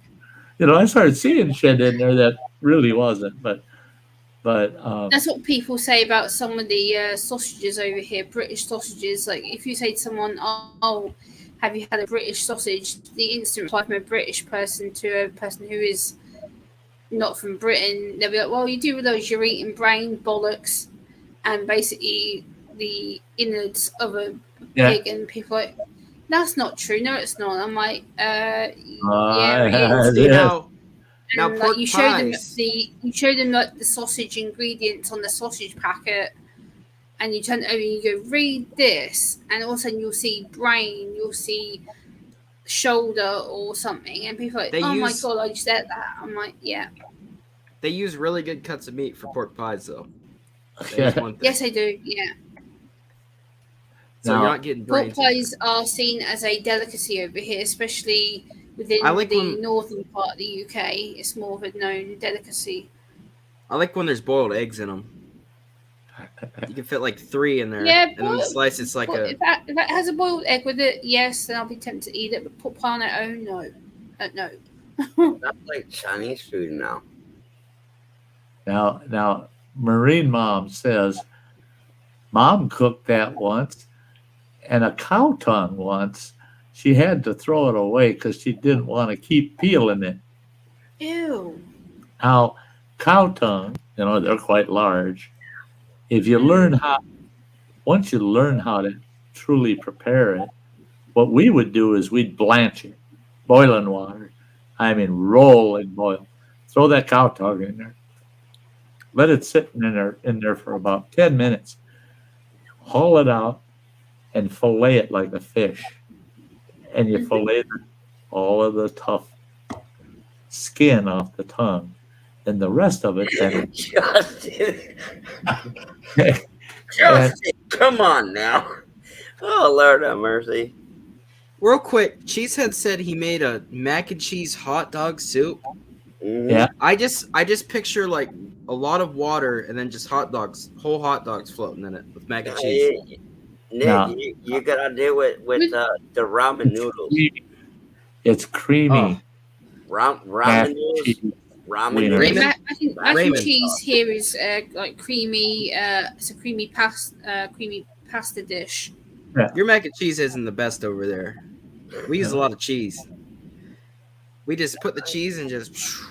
Well, we use a lot of cheese too. Like if you used to come over here and there's an Italian restaurant near my apartment and they make the best mac and cheese. Oh my god, I went there the other day and the bowl that they presented it into me was like a deep bowl like this and the cheese was so stringy you could literally wrap it around your fork and it was still just Keeps going. it was weird, but it was good. Dr. Smith says liver and onions is one of my What's wrong with you? my favorite No. things. I love liver if it's made one way. No. And what we that's would one do I'll never is eat again. I would take a liver and I would fillet it into very thin fillets, then into strips, and then cut them. So their strips are maybe an inch and a half, 2 inches long each strip. Then I take bacon and cut it up and fry it up in the frying pan. Get the bacon all fried up. Take it out of the frying pan. Throw that liver in there. But before you throw it in there, you dip it in egg, flour, twice. And you throw it in there and you fry it up in that bacon grease. Then you throw your bacon back in with it and you make gravy in that pan. And then you scoop that out and put it over fresh, we call them smashed because they're not mashed potatoes. You take new potatoes and just smash them with your fork and put a big spoonful of that liver and onions and bacon over with the gravy over the top. I eat it. I would eat 5 pounds of that shit. I loved it. I just That's loved like it. that Braunschweiger or whatever you call it. I think it's Yeah. Braunschweiger. Yeah, I got 2 big tubes of it in my fridge right now. Do you put mustard on it or how you eat it? I use mayo with mine, but sometimes I'll make a pate with it. As long as you don't eat Miracle Whip. Why? Oh, come on, Nick. Because it's terrible, guys. Oh no, it ain't. Oh, I love Miracle Whip. I can. You gotta do Duke's mayonnaise. If you came to my house, you'd find 3 bottles of Miracle Whip to each bottle of regular mayo. You also drink buttermilk. Yeah, I do. So Damn right. It's What else? the older the better. What else in that fridge? There's got to be some other kind of crazy thing. In my fridge? Oh yeah. Nothing crazy in my fridge. Mm-hmm. Ever. The Lori used to feed her liver to the dog. That's I cool. can't do liver. I can't do liver. Yeah, I can't do liver and onions. No, I'm out. Now I've got a buddy, and I've seen him. I've seen him actually have to run. He couldn't get to the bathroom soon enough, so he just ran out the front door of his mother's house and threw up out on the sidewalk. Nope, when he sat down at the table and she set a plate of liver in front of him. Yeah, that guy couldn't even be in the house. And he came up to our cabin when we were living off grid in northwestern Montana, and to visit. And he's hungrier than hell. He come up there right around dinner time and hadn't had lunch or dinner that day. And he goes, God, whatever's cooking sure smells good. Well, the ex-wife had made us a bunch of fried up liver, like I had explained, that way. And he goes, oh my God, that looks good. Whatever it is, it looks good. He figured it was venison, because that's what we ate 99% of the time. So she said, I'll fix you up a dish. She gives him a bunch of smashed taters with a bunch of liver and gravy and onions over it. He sat there and he ate that whole freaking plate. And then she goes, now, do you know what you ate? He says, that was the most tender damn venison I ever ate. And it had such a good flavor to it. And she goes, it's not venison, it's liver. He turned ashen gray. I mean, he looked like he died. And it took him about 5 minutes to catch his composure. And he kept looking over at that big, huge frying pan on our wood stove. And he goes, I'll take seconds. Give me about half as much as you did the first time. Now he'll eat liver, but just like me, only that way. Yeah, because that makes its own gravy, right? If you add enough flour on the outside, and that turns brown gravy and onions and. Oh yeah, it's a world of difference. World of difference. Last year, it's like tender meat. I mean, you can't. I need to get some more elk meat because last year I had it for the first time. Oh my gosh, I didn't know it was that good. Oh, elk is great. Elk is great. And then I had barbecue beaver. Did you? And yeah, it was pretty good. Yeah, it was pretty good. Here's one for you. We used to make. This is way the fuck back, even before running water was born.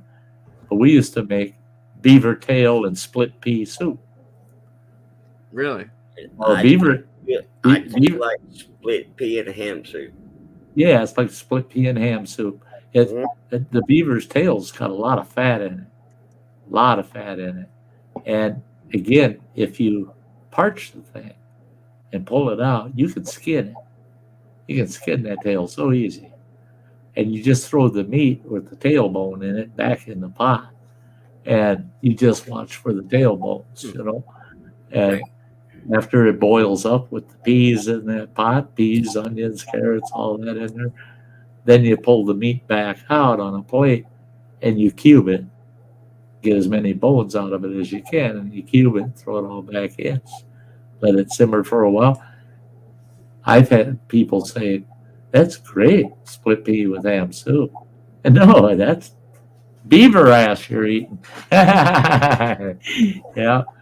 Muskrat was good. Muskrat. I'm about to head out, Uncle Sty. Okay, Fulton, you have a good one, buddy. Take care of yourself. Have fun with your radio station. Uncle Sty, we'll be praying for you and also thank you. Well, yeah, he's been having trouble with a lot of stuff lately. Will do, buddy. But Fulton, I gotta say, your microphone is actually sounding pretty good today. Yeah. Oh yeah, it's my new microphone headset. Yeah, coming in good. And Happy belated birthday to your mom. All right, hold on. Hey, Mom. No, here we go. That's Jason. Happy birthday. There you I go. wrote, There you I go. wrote it on her She heard Facebook you. page, Bolton.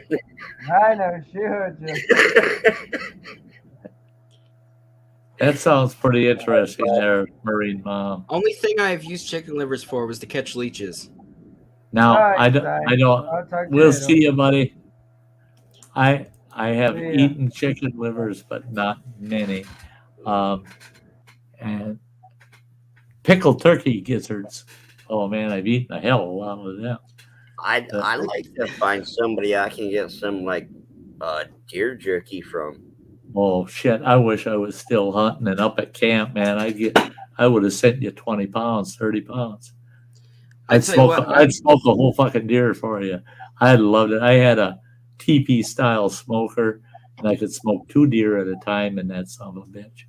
And some of the best jerky, and my own recipe with a few different spices and a little added sugar, not a lot, because the brine was almost all pure maple syrup. And I would marinate the jerky in that for 30 hours. Then it came out, got patted dry, and put in the smoke racks.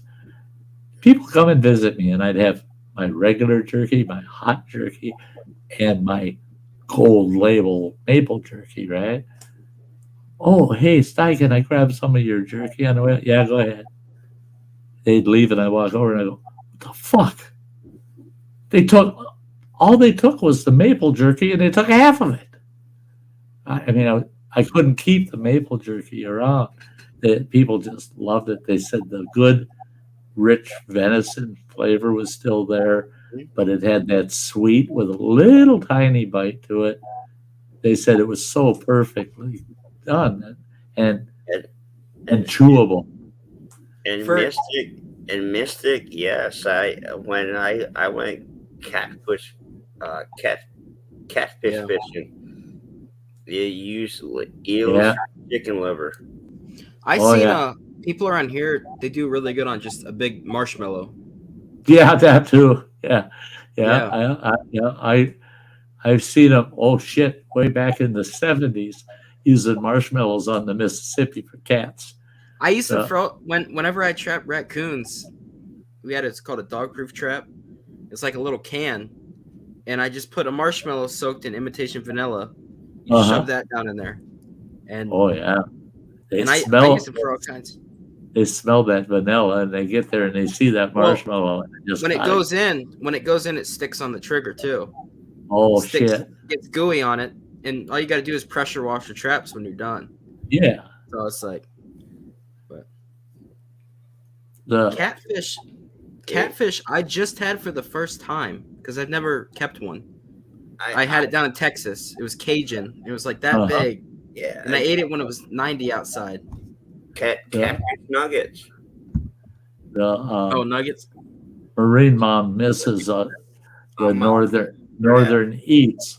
She's talking about up here in my neck of the woods. She was raised up here, Marine Mom. She came from my neck of the woods, so she knows. And I mean, we have oh man, the walleyes up here, huge walleyes. I mean, when you can get walleye fillets that are 1.5 inches thick and that freaking wide and that long, you're in heaven, man. We have a lot of walleye here, but to catch them, you need a boat, and you need to go out at like 1 a.m, and then you'll do really well. night fishing, yeah. Yeah, for our lake at least. I mean, like Lake There's a Erie. few lakes. There's a few lakes around here. Nick, all you gotta do is put on a pair of waders and go out at night. Well, there's a place. It's called the Causeway. Yeah, Sounds like Florida. and there's a chain where you can't fish past the chain. Yeah. It's fishery waters, or whatever. But people jig right over the side of the fence, not in there, but on the good side, at like 2 a.m. And sometimes they will get a walleye, but mainly catfish. But they go out on walleye charters. They go to like the center of the lake. Oh yeah. When it's raining, storming, 2 a.m, and they just limit out within like an hour. We got the same thing going on here. The charter boats are running all the time, hauling guys out there, coming back with big coho salmon and lake trout and walleyes. Yeah, I mean these guys It always put you right on them, but they've been working this lake for 30 years. You know, they know right where the fish are. So, it always cracks me up. Yesterday I was fishing on our lake, and I was on the shore. I hear this big old boat motor. By us, you can rent pontoons, and the Amish. First of all, they keep any fish. Yeah, anything they keep they keep everything. Yeah. Second of all, they'll get together and rent a pontoon. There were 20 people on that pontoon. They had the little kids hung off the sides, holding on to the gate, jigging. And then they almost ran into the bank. But there were so many people on that pontoon, it was gonna sink.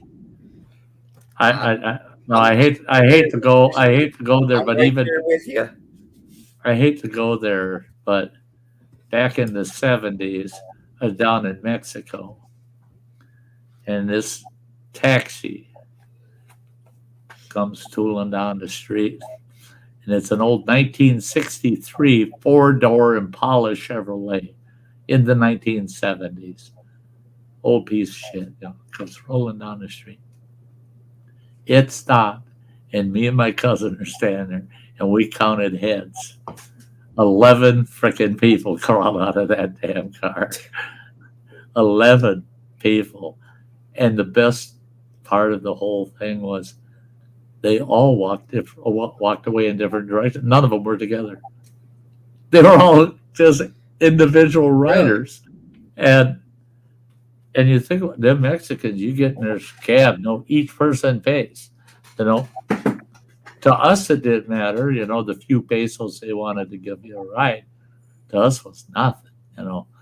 Well, that's like with the Amish. You know, if they get so many, and there's no limit to who can get on the pontoon, through a few heads, you know, it's the male of a house that's going to be paying part, but you get a few of them, and then it just keeps going down and down.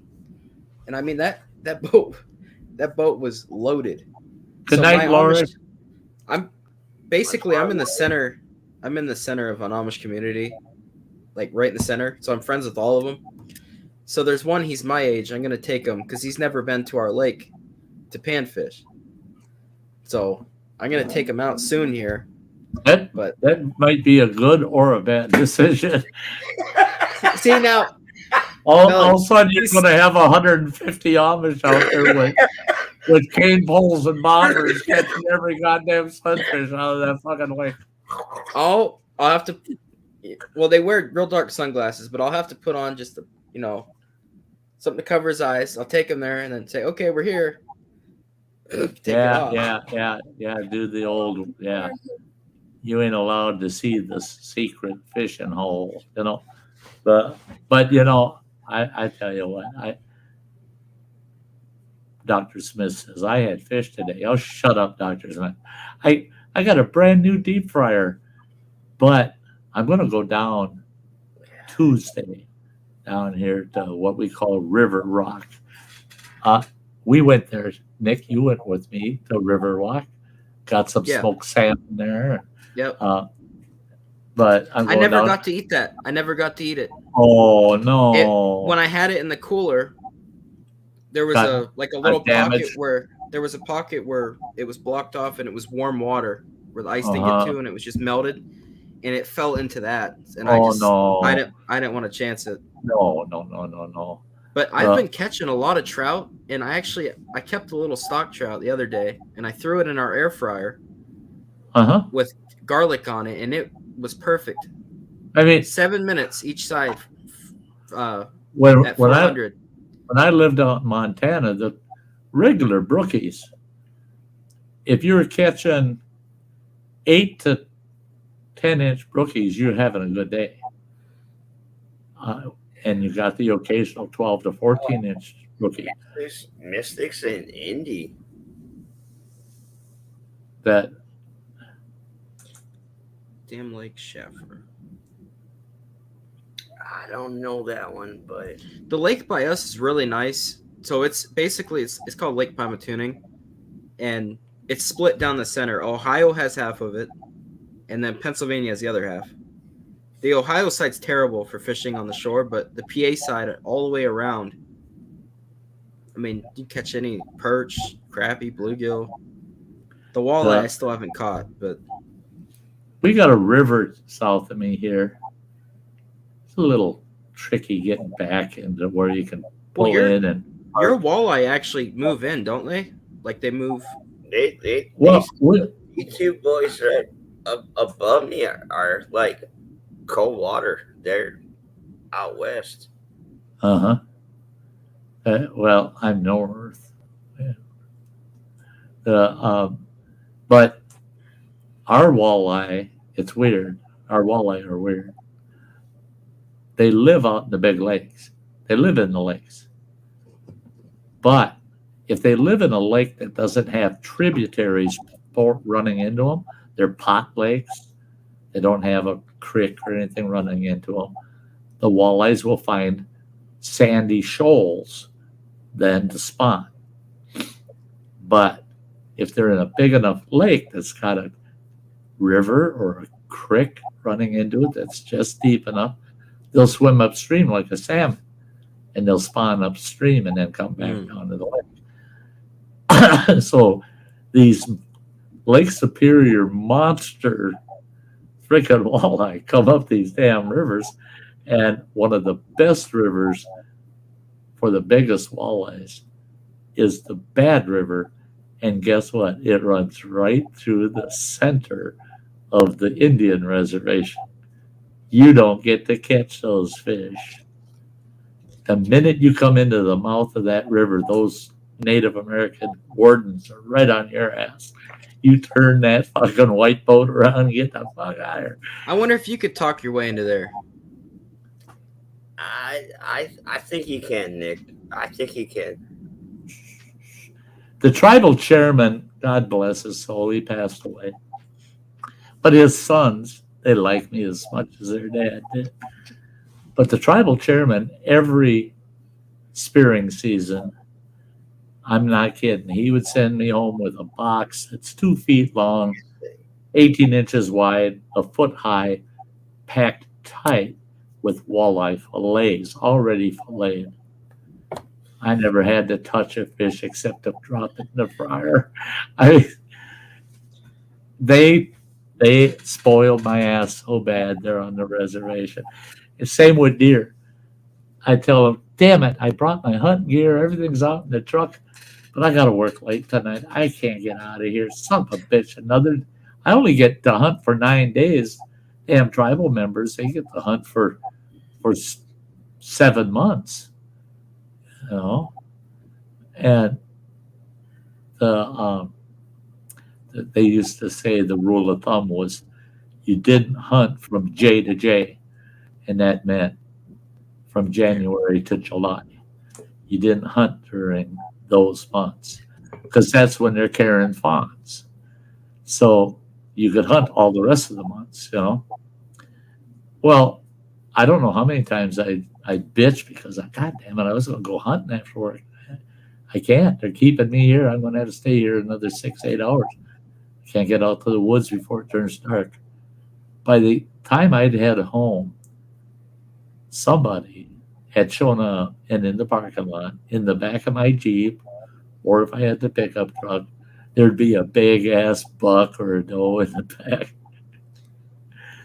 They go shoot a deer for me, slide it in my truck, and they knew I'd take my tag and throw my tag on it, you know. You had to go visit them. And stop in. I'm meeting some of them a little more. This is something really unusual. Get this. I went to L&M Fleet Supply yesterday. And, well, no, Friday. And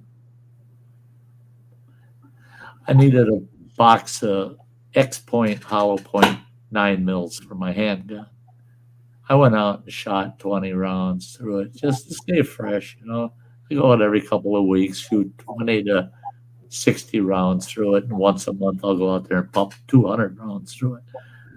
But so I'm in there. All I want is a box of X-Points, and I'm trying to get this goddamn clerk his attention in the gun department. Open the case so I can get a box of ammo. Oh, And he's having a conversation with this other guy, and I heard him mention somebody's name. Finally, when he came over to help me out, he opens the case, and I said, I didn't mean to eavesdrop. You guys were talking so loud. Did you mention so-and-so? And he goes, well, yeah. Him and I have been buddies for 20 years. I laughed, and I said, well, I beat you. Him and I have been buddies for 32 years. And I haven't seen him in 6. I haven't heard from him or seen him. I don't have his number. I don't even know where he lives anymore, him and his family. He goes, you got to be kidding. And he says, I bet you'd like to get together with him. He's a great guy. I said, I'd love to get together with him and just have a good talk. And he asked my name. I gave him my name. He says, hang on a second. He pulls his cell phone out and he's on it. Yeah, Dave, so-and-so is hoping to talk to you, and here's his number. He gives him my number. He says, call him as soon as you can, okay, buddy? Yeah, okay, bye. And he says he can't talk right now. He's doing something that he can't have the phone. I couldn't believe that shit. I hadn't seen this guy in 6 years. Didn't know how the hell to even contact him. So yesterday morning, bright and early, about 7 o'clock in the morning, my phone's ringing. I answer the phone, and it's him. His first name's Dave. And I said, Dave, you son of a bitch, where the hell did you go? You disappeared on me, man. It's been 6 fucking years. 3.5-hour conversation. And Dave ended with, I'll get a hold of you next week. We got to get together and talk. We got to talk about things of the past, man. He says, now that I know what's coming, with me, he says, oh, I'm not missing out, man. We did you're in for a lot of stuff. And I thought 3.5 hours for him to say we need to get together and talk. I talked for 3.5 hours with you, goofball. But he's that way. Now, Dave was a game warden. He was a county deputy sheriff. And he was in the U.S. Coast Guard. Man's all law enforcement, pure law enforcement. So I knew him quite well back in those days. I had a lot of doings with the law enforcement. Honest doings, by the way, with the law enforcement. The last 30, almost 35 years, all my doings with law enforcement was very, very good stuff.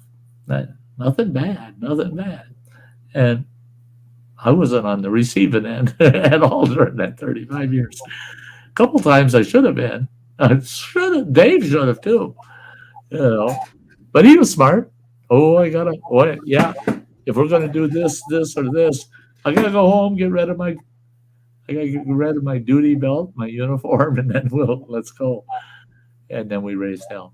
But the fact that I met somebody that I thought my last days, I'll just have memories of, and that goofball, he pops right out of the woodwork like that.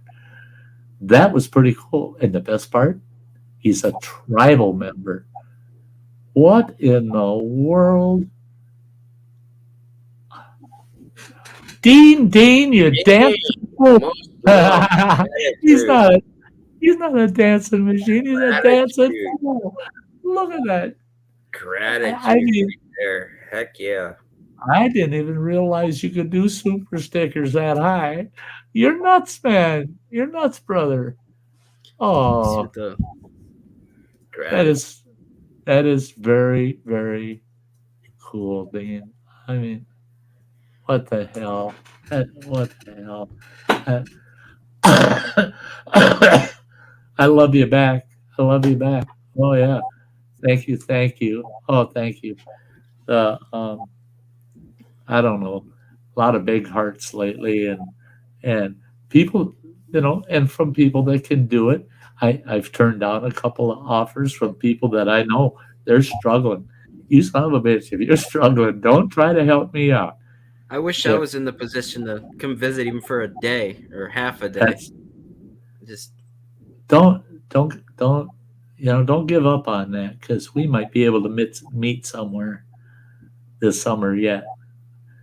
I'm planning if it's successful, the trip I'm going to take. I could make it to UNPA. If I can do this trip that I'm going to do, I know I could make it to UNPA. And what it would be is I'd come down out of Upper Michigan and I'd Okay. see E-Waste Mike, Phil, and then you. And then I would try to catch Adventures in the Heartland, John and Jan.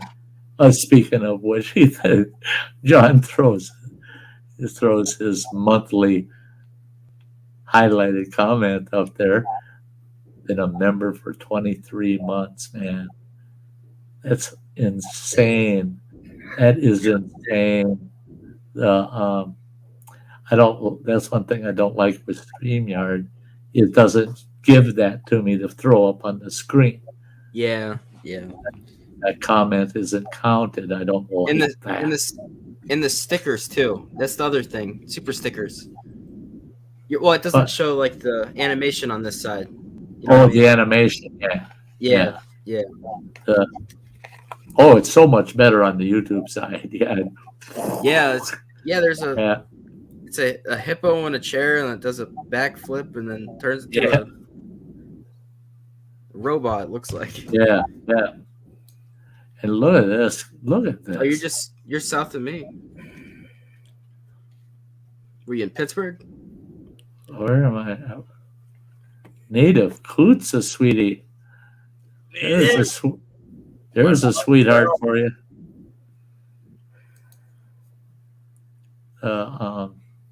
Native rocks. It is so cool. It is so cool seeing you folks. You little shit. Don't you get in on that. Don't you be doing that shit, Hey, man. it says for Justin on it though. Mm-hmm. It says it right on. It says for Justin. So It'll end up being just in my belly, I guarantee you. That'll help feed me for a day out on the road. But yeah, I'm planning a trip. Pheasant back, the smell of pheasant back just throws me off. I went to fry some the other day. Well, they're dryad saddle mushroom. And the smell's just, I don't know. I don't like the smell of them. See, I'm real particular with my mushrooms too. I'm very particular. If they're not super pleasant to me, I don't want them. I just don't want them. And morels are just to die for. I love them, but tastes like steak. A lot of other mushrooms. It's not I'm avoiding them. I just don't like them enough that I go out of my way for them. You know. I tell you what, if you want to see, if you want to go into outer space from one, up the road is where they're at. There's a cow patty field up there from the Amish, and it's loaded. Serious.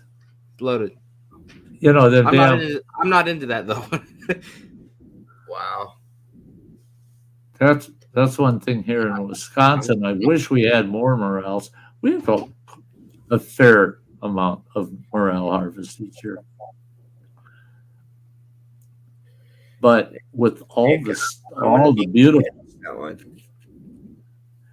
beautiful stands of elm trees we have, we should have a lot of morels. I'm part of a lot of different like morel groups, and for the most part, what I see is Iowa and Indiana seem to be They're pretty top notch. Yeah, pretty top mean, notch. See, now the puffball mushrooms, if they get big enough, people slice them now and use it as like a pizza crust. Isn't that nuts? Yeah, pepperonis on it, cheese. Good for them. Just good for them. Yeah, good for them. Really good for them. I went to a friend's house. This is several years ago. Went to a friend's house. They're saying we're having pizza. Sat down. I took a bite out of it. I go, what the fuck? And I'm looking, and they go, oh, you like that crust? I go, and again, folks, I'm honest. I go, no, I don't. They go, well, it's good for you. I go, well, what is it? They said cauliflower. I said, fuck that shit. I threw it on the plate. I ain't eating that shit. See, now I kind of like the cauliflower crust. I see, but to me, I don't like people fucking with something I've eaten for 60 years And then not telling you. and then they change it up. And they don't tell you what. They don't tell it you, was. and it's not an ingredient that I see that belongs with that. I don't see cauliflower mixed in with mozzarella cheese and sauce and pepperoni and sausage. I don't see cauliflower. I've never had a fucking pizza with cauliflowers on it. So why the fuck would I put it underneath? I tell you what, though, broccoli pizza.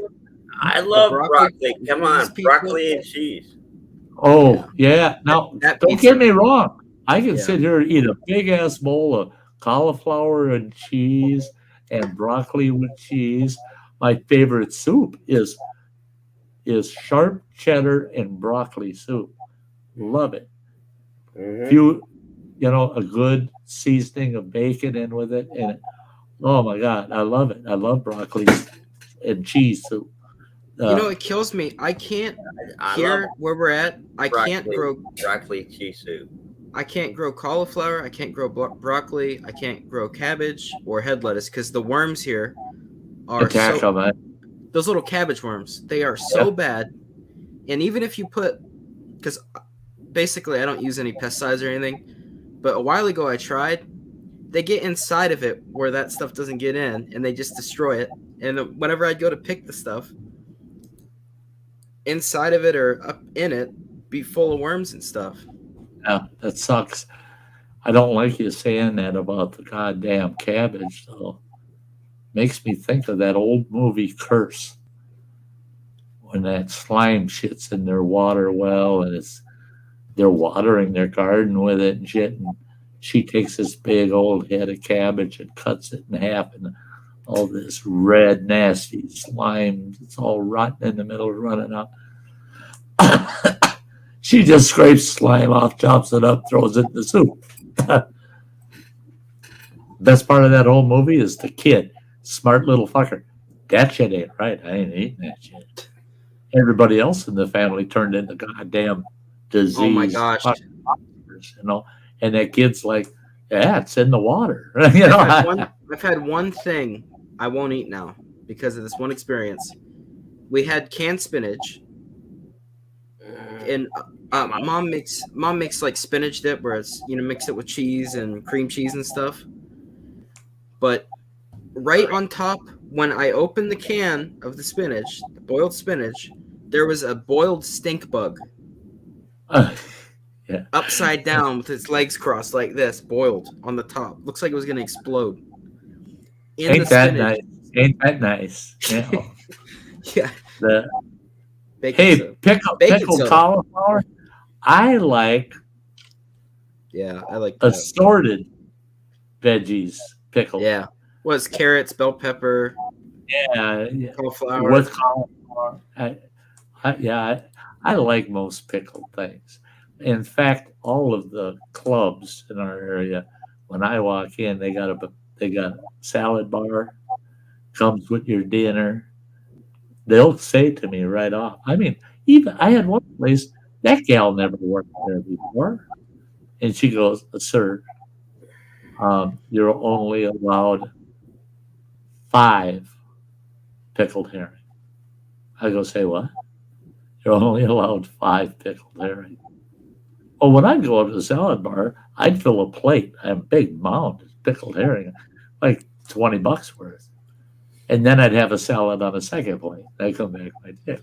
When And they got wise, man.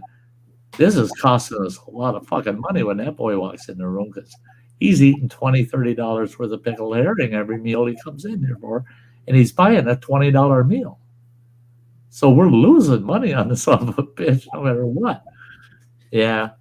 the She buffet said, by me had like a big ham, right? And they changed to where now they put it with the other meat where they have to carve it. Legs. And our old neighbor, he was there. He went up and there was half of a ham left, like that. He grabbed the whole thing and put it on his plate oh, fuck. and took off with it. Half of a ham, right All on the right. plate. All right. There was this guy out in Montana. He was the son of a buddy of mine. And he lived in California, but he came to visit over in Montana. And him and his dad and I were going to go out to dinner together. So we go out. We went over to Coeur d'Alene, Idaho. It was a pretty good drive over there.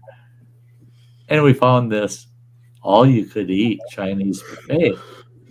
Well, Glenn, my buddy, his son goes, right there, I want to go to that Chinese joint, all you can eat. I want to go there. Now, mind you, this guy is 6'6", weighs 390 pounds. He's a freaking monster, this guy. He's so fucking huge. Drives this big-ass Cadillac. They had to pull this front seat, his seat, out and drill new holes 4 inches back from the original farthest rear mount of that seat and remount it so that he could get in and drive the fucking thing. That's how big this guy was. Well, fortunately, he was sitting in the back seat of my rig sideways, so he had the whole long seat, one leg up on the seat. We get there, and we walk in there, and this little Oriental gal, we walk up, and I go, there'll be 3 of us for the all-you-can-eat buffet. She looks at me and Glenn, and then Glenn's boy, she looks up at him. Yes, She goes- I'm being innocent. She says to him, well, she says to me, big guy no eat. Big guy no eat here. I go, what? No, he no eat here. I said, yes, he does. It's open. You got it open to the public, for God's sakes. You can't turn him away. Come on.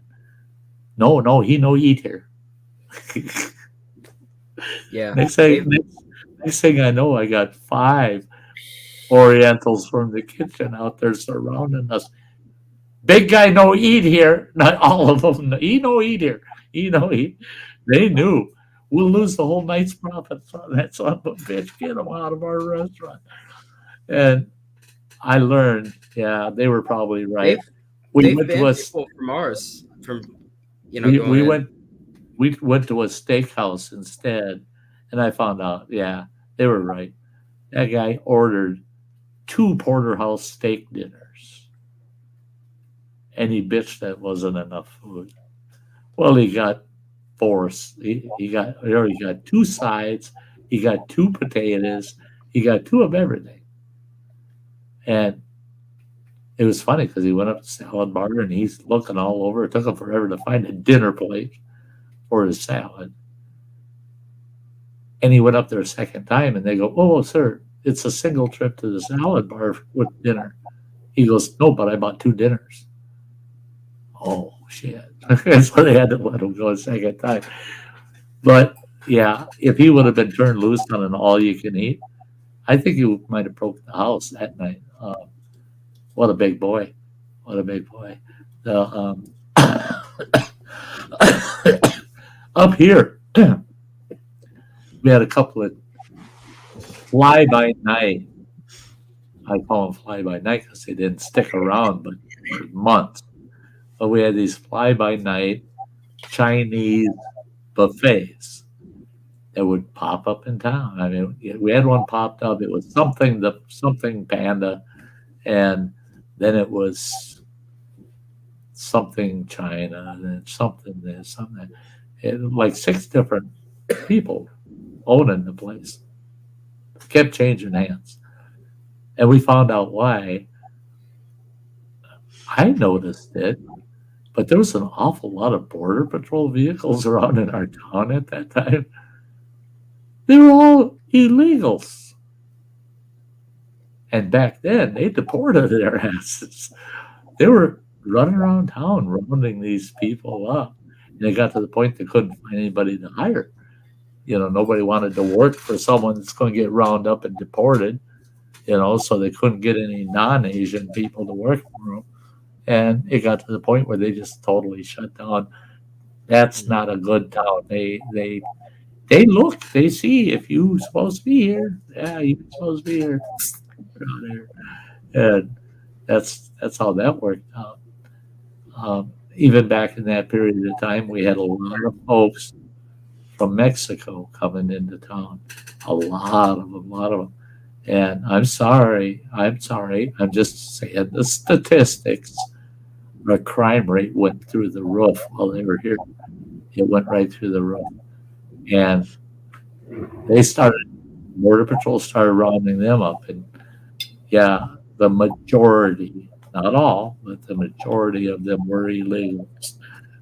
And they were all deported. I'm sure they're back now. They're not back in our town, but they're back somewhere in the country now, because back then, when they kicked them out, they stayed out. Now they just come back and back. That's I was one watching thing. some documentaries about on the border now. It's like the cartel. I mean, they'll just drop people off and they leave them.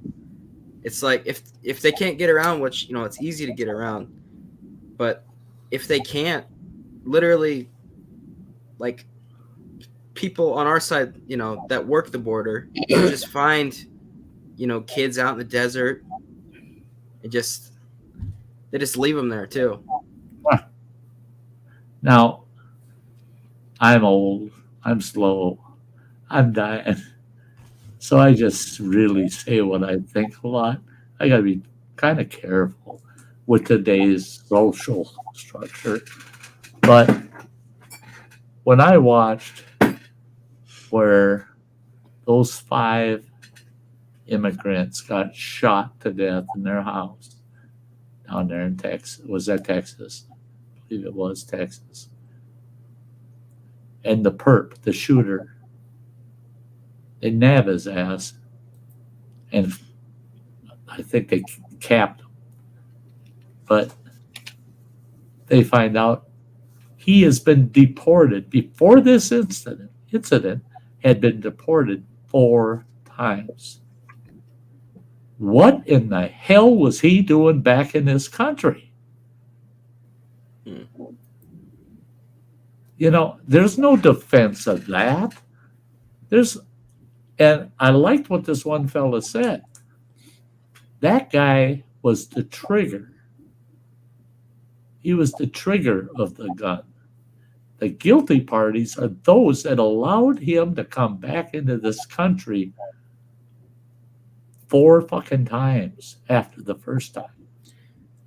Anybody that let him in the country after that first time, and they found out he went through, he got caught. All right, we'll process you. You're going to have a court date 3 years from now, blah, blah, blah. Free to go. Any of those people that allowed that, they pulled that trigger. They pulled that trigger. He was just the trigger on the gun. Don't blame the gun. And I have a hard time blaming him because they armed themselves with him and pulled that trigger. He was the trigger. It's bullshit. It's bullshit. People say, oh, but those poor people. Fuck them poor people. We have poor people in our country already. Come on, my God. My God. And you're not making them prove that they have to come here because where they're coming from, they're going to die. They'll be politically persecuted and tortured and killed. Make them fucking prove that, or prove that they're going to be a benefit to our nation. They're going to go to work. I don't care what they do, as long as they're going to go to work.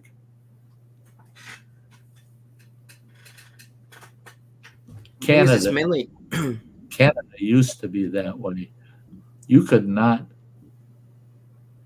move to Canada, move into the country, and become a permanent resident there unless you were gainfully employed within Canada.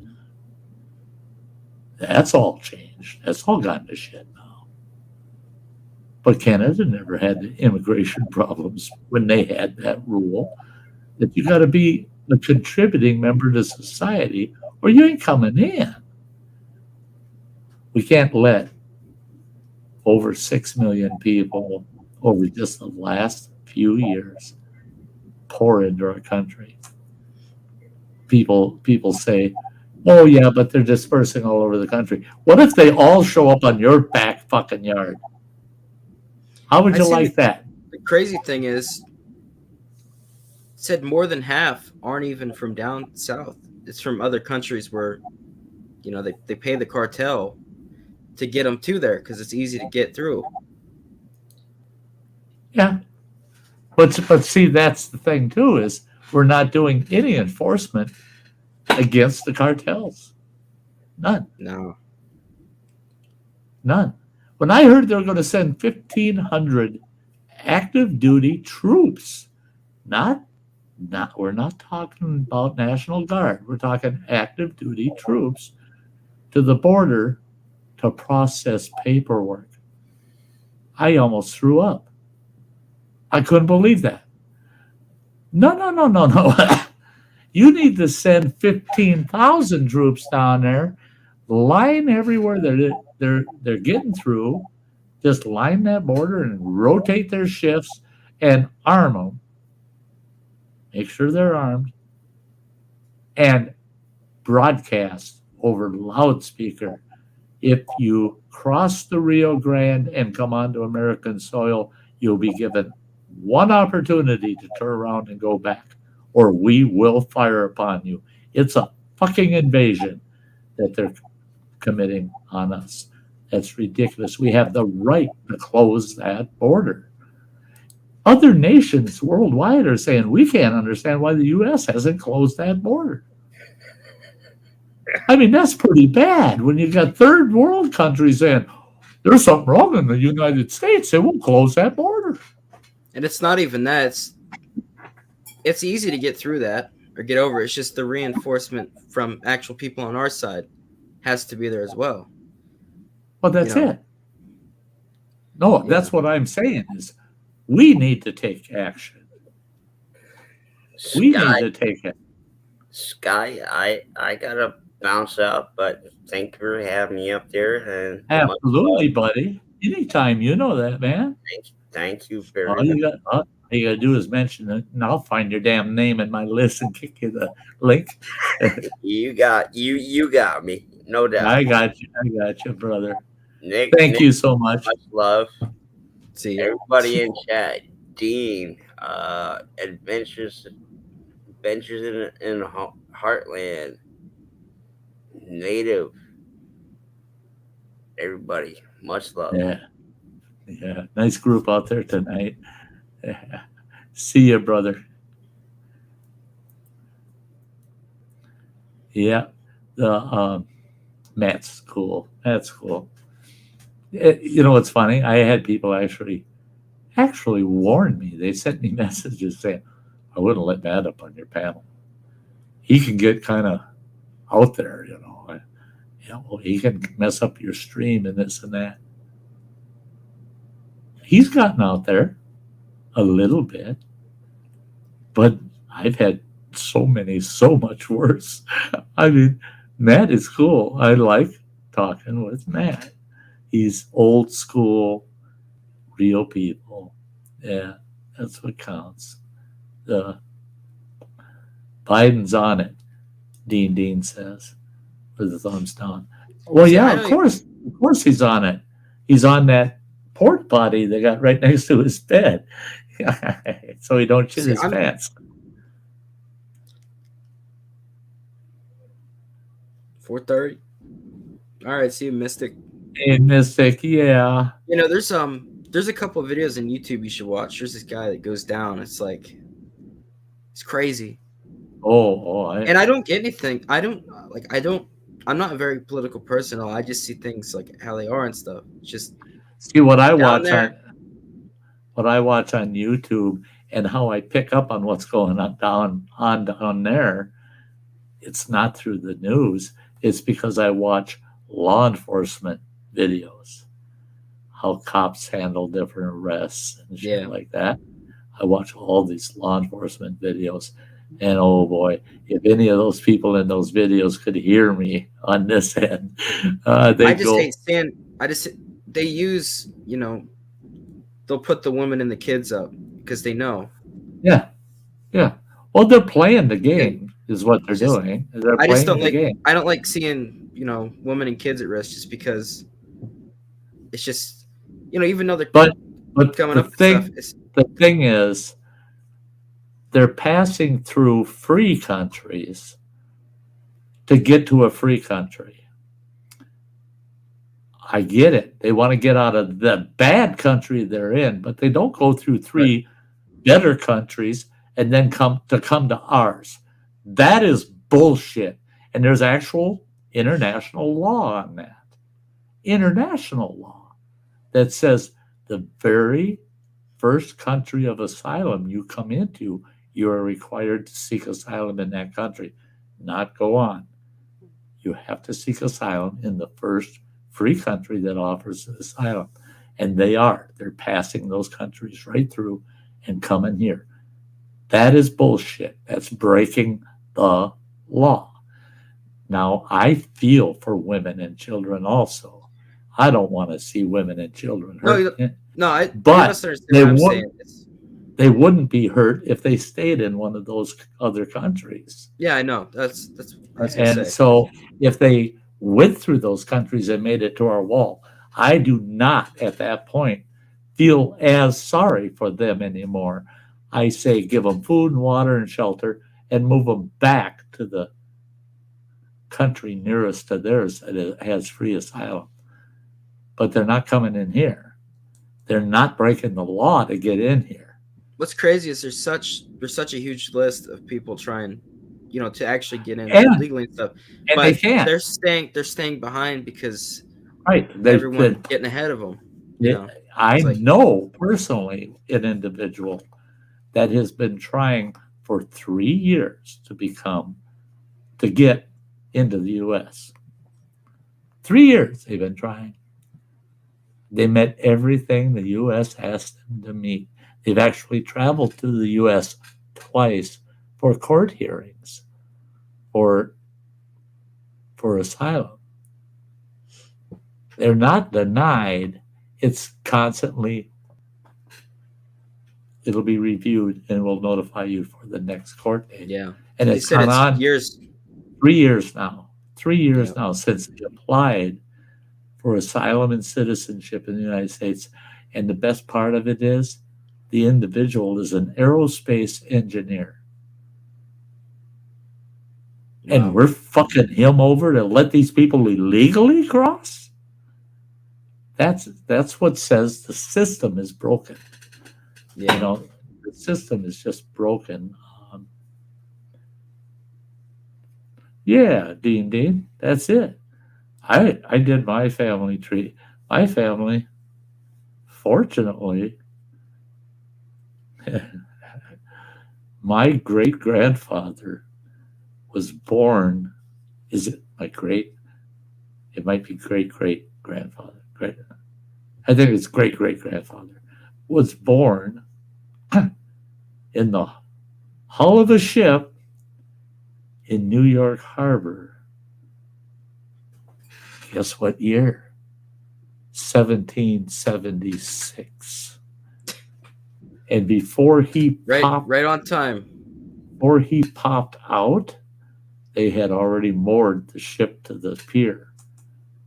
He was declared a U.S. citizen. His parents weren't. His parents had to go through the immigration process, but he was declared a U.S. citizen. That's pretty cool.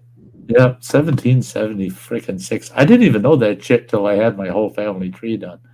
And then, I just found out Susan B. Anthony's my 7th cousin. holy shit.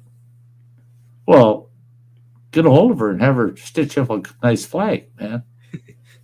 I mean, come on. Bet you didn't think I knew who she was, right? So she's on the dollar coin, so.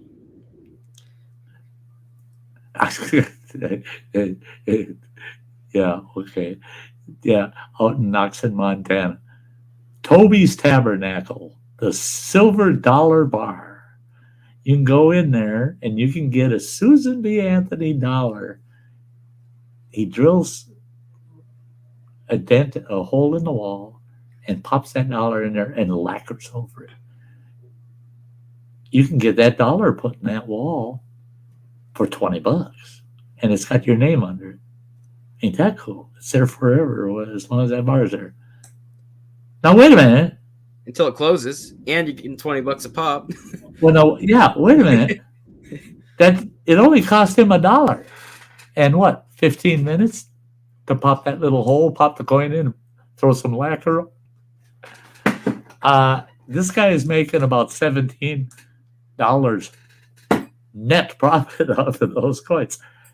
But you can get one of the gold ones for $40. Oh. Okay. Then why is the gold one still only worth $1? Yeah.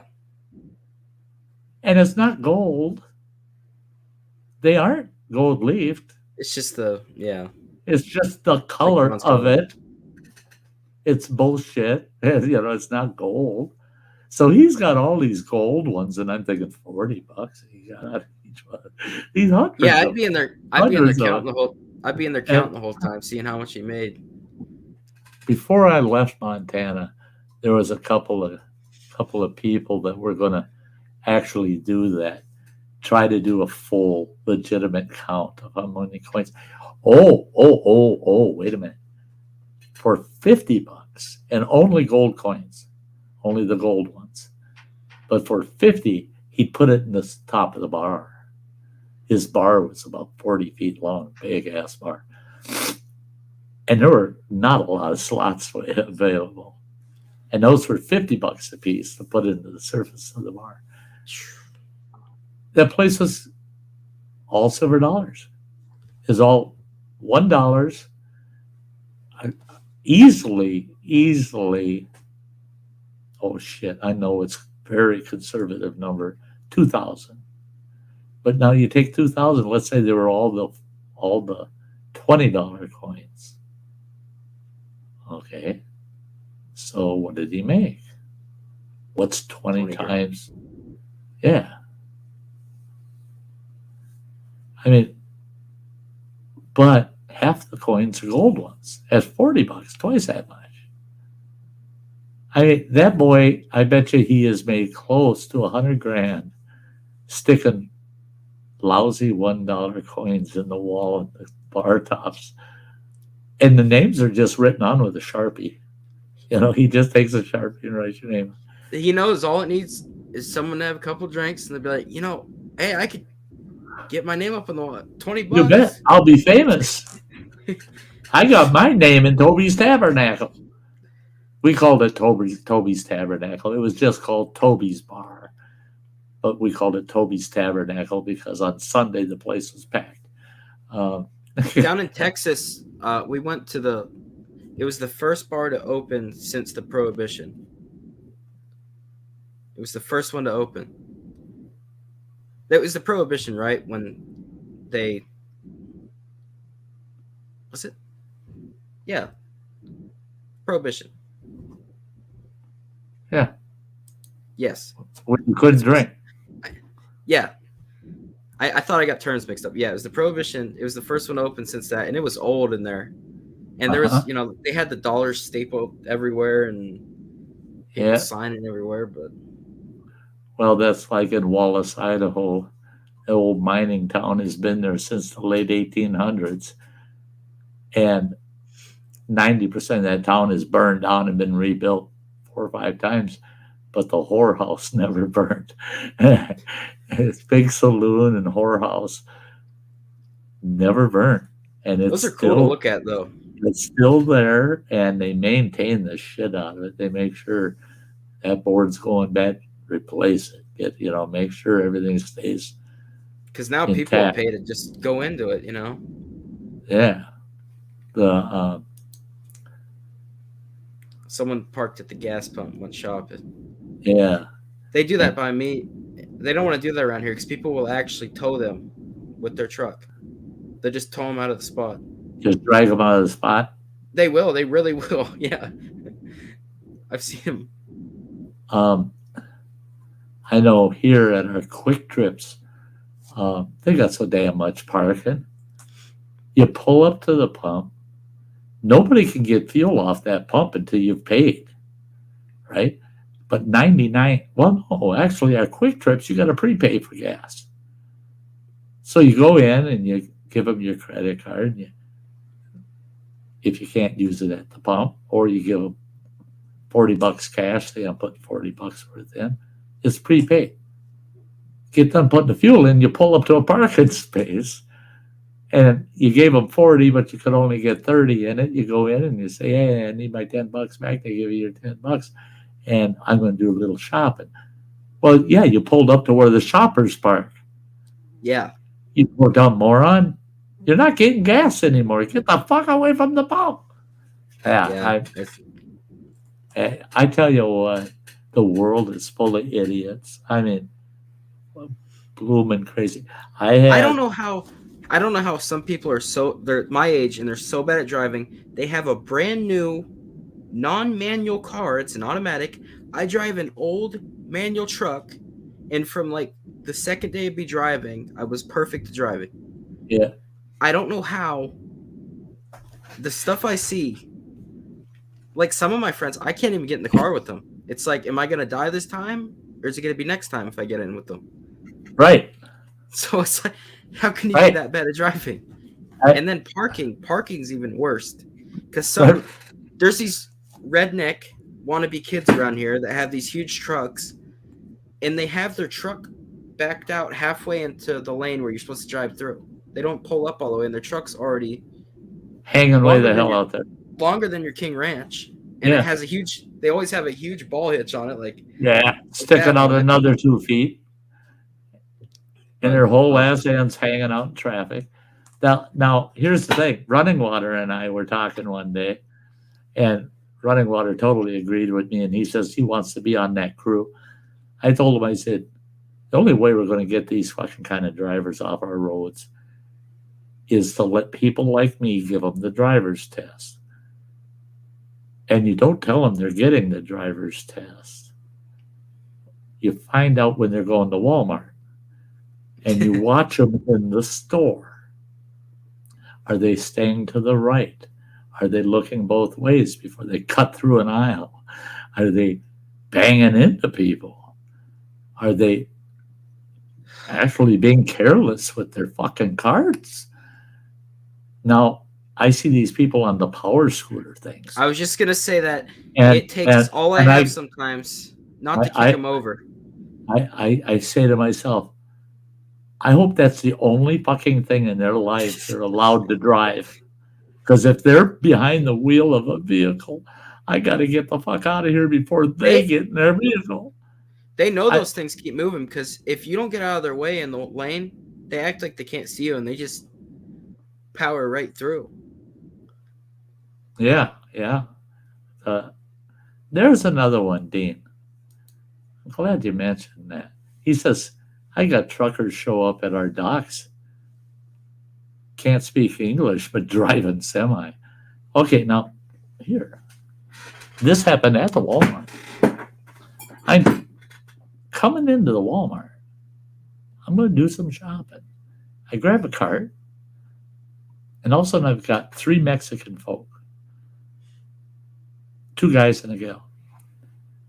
And they're yakking at me in Mexican. I don't speak Spanish. I have no clue what the fuck they're talking about. And I told them, I said, whoa, whoa, whoa. I don't speak Spanish. Don't understand. Don't understand. And I tried to walk away, and he grabbed me by the arm, and he's still yakking at me in Spanish. I finally got fed up, and I turned around and I said, you want to be in this damn country, you learn the primary language. You can keep yours, but you got to learn the primary language so we understand what you want and need. And until then, I don't give a fuck what you need or want. And I started walking, and he grabbed me again. Blah, blah, blah, blah, blah, in Spanish. So I flagged this Walmart employee over. I said, I don't know what this guy wants. He's speaking in Spanish. He won't speak in English. And I don't speak Spanish. So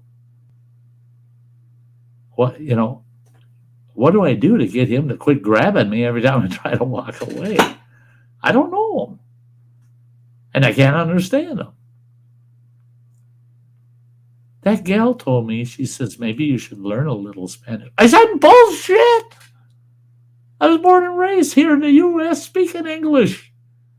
I didn't have to know any other language because everybody in my world spoke English. Now you're telling me I have to learn a new language in the land that I was born and raised in? Now, if I was born and raised here, but I already spoke a foreign language, I would sure as hell want to learn the new language so that I could communicate with everybody, even people of my own language.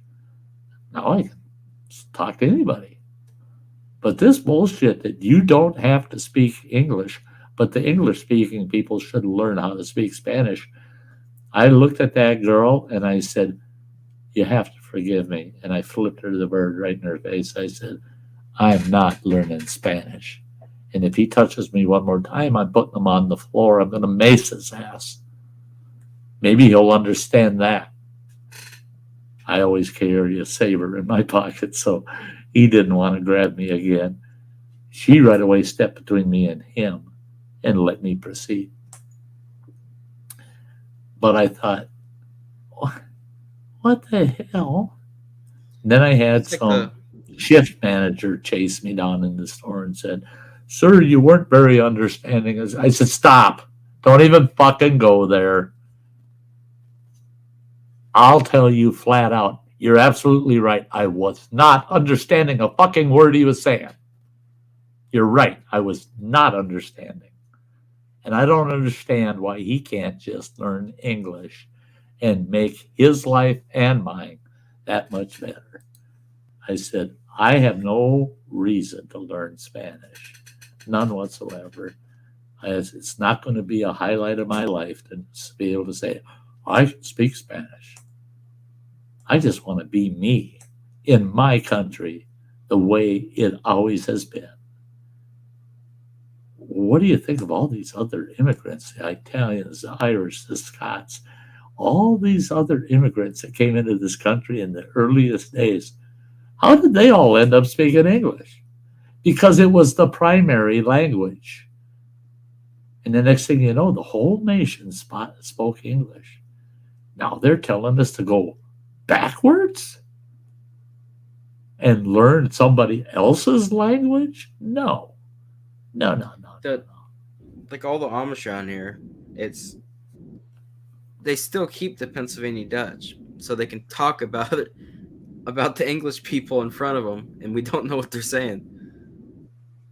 Yeah. They'll go from talking English, and then they'll switch to the Pennsylvania Dutch. Yeah. Oh, that's it. That's the Amish here in Wisconsin. 90% of them speak Pennsylvania Dutch. The other 10% speak Pennsylvania Dutch and German. And they ain't going to speak. They ain't going to speak to you in English unless they mix need it with something. German too. Yeah, they mix it with German. Like quite a bit. They'll be spitting it out. It's like, oh my gosh! And then you'll in with their words, you'll hear some English words mixed with the German and Pennsylvania Dutch. Right. All together, it's like, how do you even know what the hell you're talking about? Remember all that? Yeah. It's crazy. I don't know. How can you naturally talk? I want to in learn it that just so I know what they're saying Well, that's what when I they're don't. around the English people. That's what I don't like is I don't know what they're saying. You could have a couple of characters sitting in a booth across from you in a restaurant, and they're talking in a foreign language, and one of them keeps staring at you, and then talking to the other one, and they're staring at you, and they're talking to the other one, and next thing you know, the son of a bitch pulls the gun out and starts shooting at you. The conversation was probably about the fact I'm going to pull a gun on that fucker. I'm going to shoot him. But I can't understand. I don't know if that's what they're saying. Well, I know, That- like with the you know- Amish, it's all gossip. I just want to know what they're saying. Right. It's like, what are But- you saying? But when you're talking total strangers in a foreign language, Yeah. you Yeah. don't know that it's gossip. Oh no, I'm saying mainly with the Amish. That's Right, is. right. In that Amish community, that's the way it was for us too. Is if they were talking Pennsylvania Dutch around you constantly, and they're ignoring what you're saying, you knew they were saying shit about you. You knew it. They're gossiping. You know. Oh yeah, he's the guy with that weird spotted horse. He don't know what the hell nothing about horse. You know, and you knew it was gossip. But if I have somebody that shows up speaking Spanish, or they're speaking Italian, or they're speaking German, or they're speaking Arabic, and you're not hearing any English out of them, and they're looking at you and talking to someone else, and I'm looking at you, that makes me nervous as shit. I'm getting the fuck out of that. I'm getting into a strategic safe zone away from them fucking people. And I don't like it. I do not like the fact that they can do that. There are countries where you can visit them to that country, but you have to have an interpreter with you. You're not allowed to just go speak English in some country in an area where those people don't even know. Nobody knows English. And you're talking English. No. Not unless you have an interpreter with you, because if somebody asks you a question, that interpreter has to say what you said. I don't always trust interpreters either. You know, they could be saying shit you never said. You know, oh yeah, he said you're an asshole. You know what? What? It was actually Why weird is down in Texas. You know, it's very mixed down there. You know, because it's so close to Mexico. You know, Texas is right down there. But I only heard English. It was really weird. It was really weird to me because I expected, since it is a very mixed state, Yeah, that you'd hear more that Spanish. there would be some. I really didn't hear any. Really? Yeah, I really didn't. Holy shit. Now, when I was in Austin, I rarely heard it. I would hear it out on the streets, but not generally in businesses or anywhere.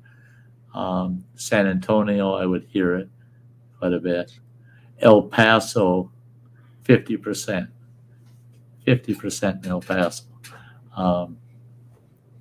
And that's going way back. I mean, Well, back in the 70s. Jack's grandma wouldn't let me go to El Paso. No. She said it's bad. Yeah, you don't want to be in El Paso. No.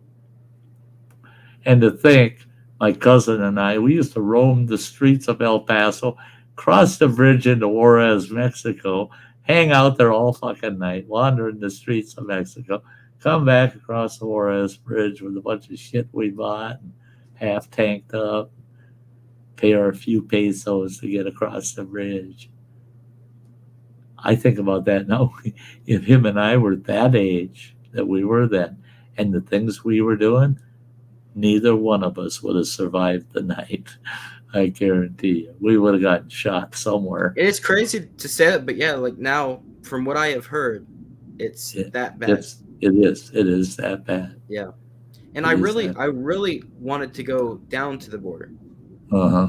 Because she had friends that are security there and everything. Uh-huh. But they warned us to not go near there right now because Nope.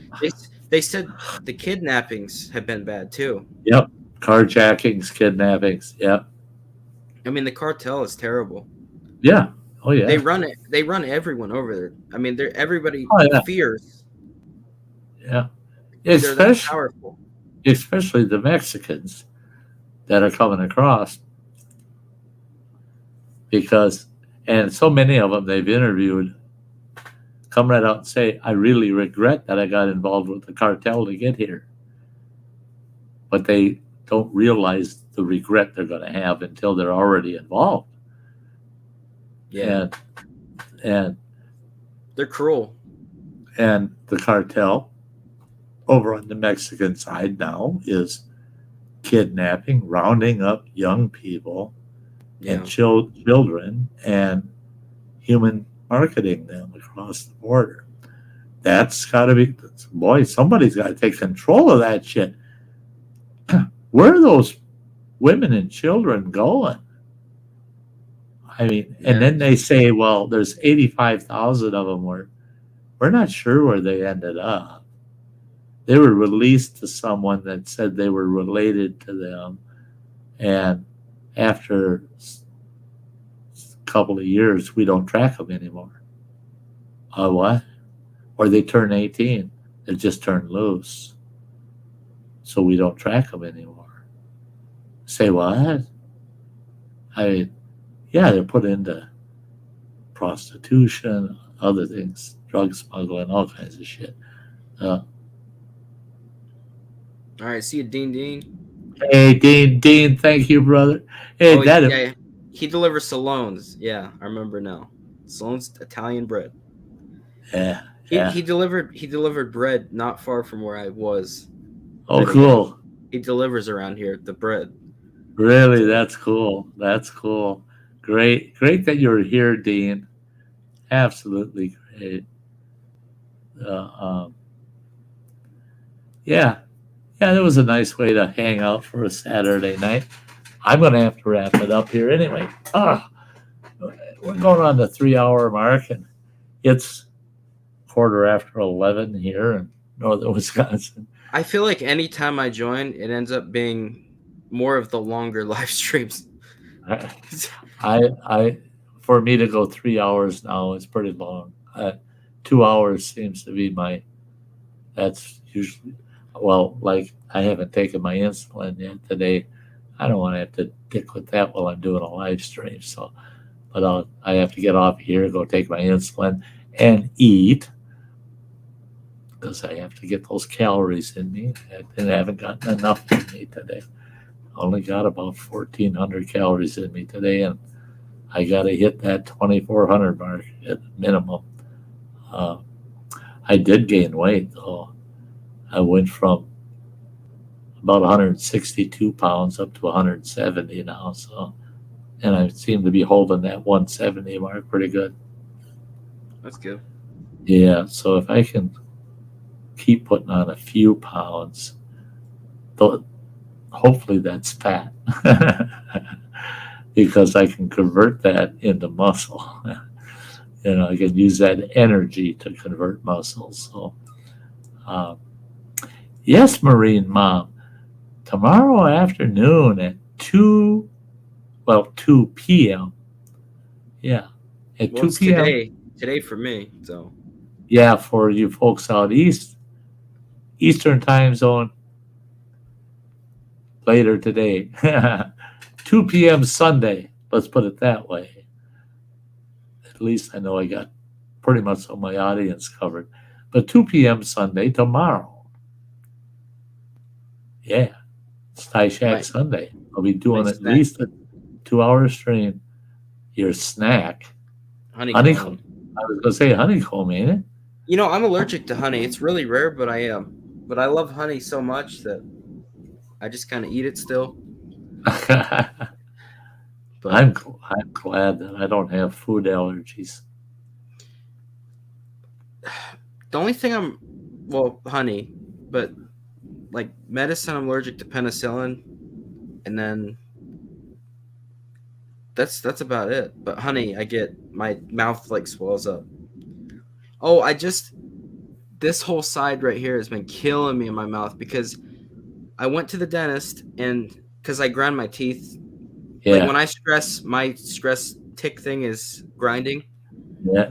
So they filled 2 of them and they drilled out. I've never had that done. And they really numbed this side a lot. So for a couple hours after, I got real hungry because I didn't eat anything before that. I still couldn't feel this side of my face. You bit your cheek. Oh, really bad. Uh-huh. Like half an inch into my mouth in the side. I was chewing on something and I just felt, I was just like, What the heck? It kind of feels like I just bit that way. You know, I might have just bit because I didn't know. Right. So then the next morning when I woke up, it was sore. It's been swollen. Yeah. There's like a hole in my cheek. But, Now that's just like when a person gets false teeth. If you got a really good dentist, which I did, it cost me $3,000 to get my teeth. One of their first warnings was, don't bite anybody, and don't nibble on somebody just in fun. Don't do it. And I asked why, and they said, you will be surprised. You can't feel how hard you're actually fighting. So this buddy of mine kept giving me shit one night, so I bit him. He had those bite marks for almost a month. I felt so bad. You can't tell candy because there's no nerves. It's the teeth aren't going into my jaw. Yeah, and they're cushioned. You know that they got plates that cushion, so you really don't feel how much pressure you're putting on them. In fact, that's why one of my teeth is missing because I was chowing down some nuts, and I got a piece of nutshell in there, and I bit down on it, and it busted that damn tooth right off. And I go, holy shit! And I'm spitting. There's that chunk of nutshell, and there's my tooth. I'm going, oh no, yeah. And I looked at myself in the mirror, and I said, you gotta get the super glue out. I said, no, that's cool. There's one tooth missing here. It looks natural. I mean, people with false teeth aren't missing teeth. Yeah, you can't tell your doctor, oh, I want every other tooth to be missing, so I look like I did before I got them. And they don't do that. They give you all new teeth. So I knocked one out, and I'm going, I like it. So what? You just have some? You had some left, and just had to pull them out, and I had a lot. I had a lot of teeth left, and really, they pulled a total of 18 teeth. And of the 18, 4 of them didn't have any decay or anything going on. And they wanted to save those 4. And I said, no. Because with those 4, I would have had a partial on the bottom and a partial on the top. I said, no, what's the point of that, you know? Why keep those? Because they're not going to outlast the fake teeth. Yeah. So, no, just give me all fake teeth. And we went round and round for about 3 months on that issue because they said, we're not allowed to remove a healthy tooth under our oath as doctors. We can't remove healthy organs. I said, since when is a tooth a fucking organ? I mean, my tooth isn't cleaning what I drink, like my kidneys. My tooth isn't filtering my blood like a liver. My tooth isn't this tooth isn't digesting my food. This tooth isn't pumping my blood. And this tooth certainly isn't thinking for me because that fucker's knocked right out. I said, they're not organs. Pull the fuckers. Finally, the primary doctor at that dental clinic, he approved it. He signed off. It was pretty rough, though. Some of those teeth had really deep roots in them. And yeah, they knocked me right the hell out to do it. And halfway through the procedure, I woke up, and there's this little Asian gal up on my chest. Literally, she's got her knees on either side of me on this fucking gurney, and, and she's up on my chest, and she's got this, looks like a stainless steel, I don't know what the fuck you call it. It's a rod with a chisel on the end with a big sliding handle on it. And she's going whack, whack, whack, whack, trying to break a tooth in half so it's easier to Yeah, come out. they split them. Yeah. And I woke up and I'm staring right in her eyes. Oh, she's whacking away. And she hesitated, pulled that thing out of my mouth, looking at me. I could just see the look on her, the shock on her face, like, oh, fuck, he's awake. And I go, oh, shit. And then I went back to sleep. They hurried up. Oh, give him a little more. Put him back under. That was weird. That weirded me out. I've been knocked out once for my tonsils, and I did not. When I woke up, I was screwed up for days. Oh man, it's like I was stuck in a dream almost. Yeah, Justin. It's so expensive now. If I would have had them do what they did to me today, I'm sure it cost $6,000, $7,000, $8,000. When did they do that? 1997. Oh yeah, it's a lot more now. It's oh a lot yeah, more. Oh yeah. But I did it the right way. They removed all my teeth. Now, mind you, I was an executive. I went to work in a suit, and they pulled all my fucking teeth. I went for 9 weeks, 2 months and a week. I went without teeth. I go to work, kept my mouth shut, unless I was in my office with the door closed, talking on the phone. Nobody ever saw me open my mouth, ever, during that 9 weeks. So are those? Do those stay in? Then you can't pull them out. Oh no, I can take them out. Oh, you take them out. They're actually a lot easier to put in than they are to pull out. My bottoms were such a good fit when they popped down in place. I had to use a spoon to prop them out, to pull them off, and that hurt too much. So I took a Dremel and I used a Dremel tool on them and got them where they fit, and I could just use my thumbs and pop them out. The uppers, usually I gotta use my fingers to pop them down.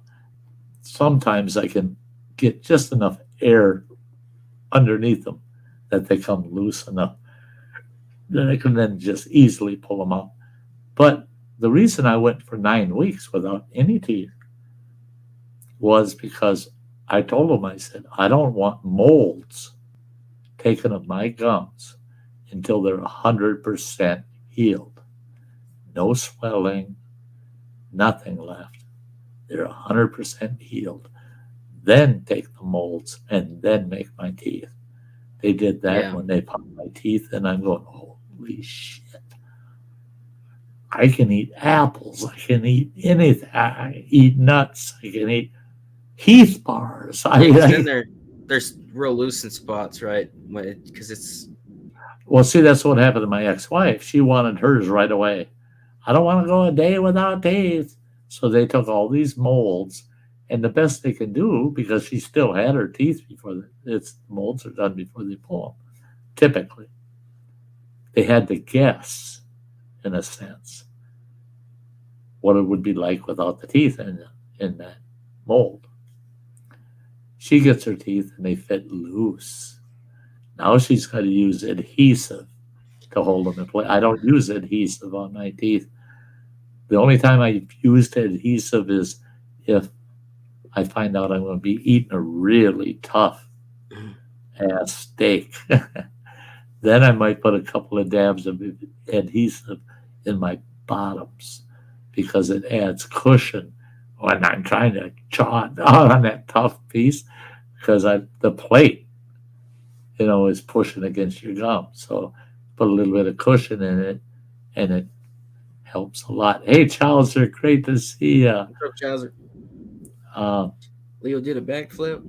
I don't know if he's talking about Leo, my lizard, or what. But he's sleeping. I don't remember which live stream it was there, Chowser, but you had one going on about a week ago. I was lurking, man. I hung out for quite a while watching your live stream. It was fun. It was fun to watch you hosting a live stream again. I'm trying to catch up with folks. But yeah, I mean, figure 1997, that's 30 years ago. Actually, 30 years next month that I got these teeth. And they haven't had to be repaired or replaced or anything for 30 frickin' years. So you take that $3,000, cost me $100 a year to have teeth that I could eat anything I wanted. Where for years before that, I had to be real careful what I ate. Chowser, he knows me. Chowser knows me. You can't stop me. Chowser. Oh, Fox and Outdoors, guys. Everybody watching. If you haven't gone over and subbed him, get over there, check his channel out, and get to know him. Great people. See, a lot of live streams I watch on that TV behind me, and I can't comment. I could comment if I was on my phone with chat, then watching, but I have it on my TV. See, that's my problem most of the time. I'm usually watching other people's videos and live streams on my big screen TV. It doesn't let me leave comments. The chat comes up on my TV. It pops up. I can see the chat, but it won't let me leave. It won't let me type into it. And that bothers me that I can't do that. Especially when I'm running YouTube through my PS5, I should be able to do anything I want. I should be able to turn it upside down if I want. I need to play my PS5 more. I haven't played it a lot. I've overplayed I've played it. I've played it once in a month and a half. Or no, twice. I've played it way too much, and so that's why I'm streaming tonight. I got bored. It's to the point where it's just too damn much. I can't do this shit no more. I'm sitting in there on the couch going, now what the hell are you gonna do? All you've been doing is PlayStation and watching YouTube for the last week. What the hell are you gonna do now that you're that bored? Well, I know a cure to that. I just go online for a couple hours. Well, it worked out to 3.25 hours now.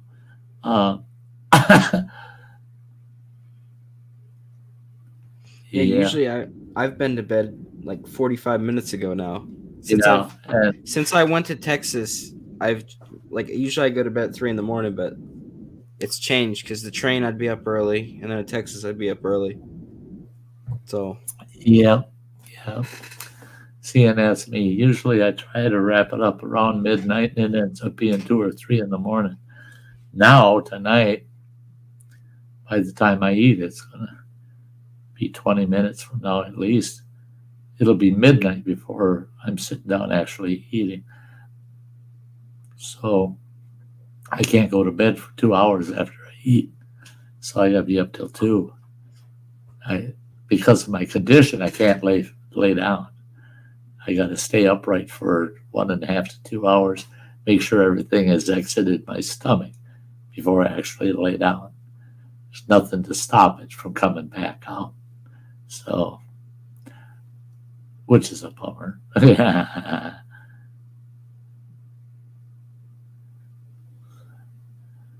Chowser's been outdoors. He's toasted and worn out. Fresh air will do that to you.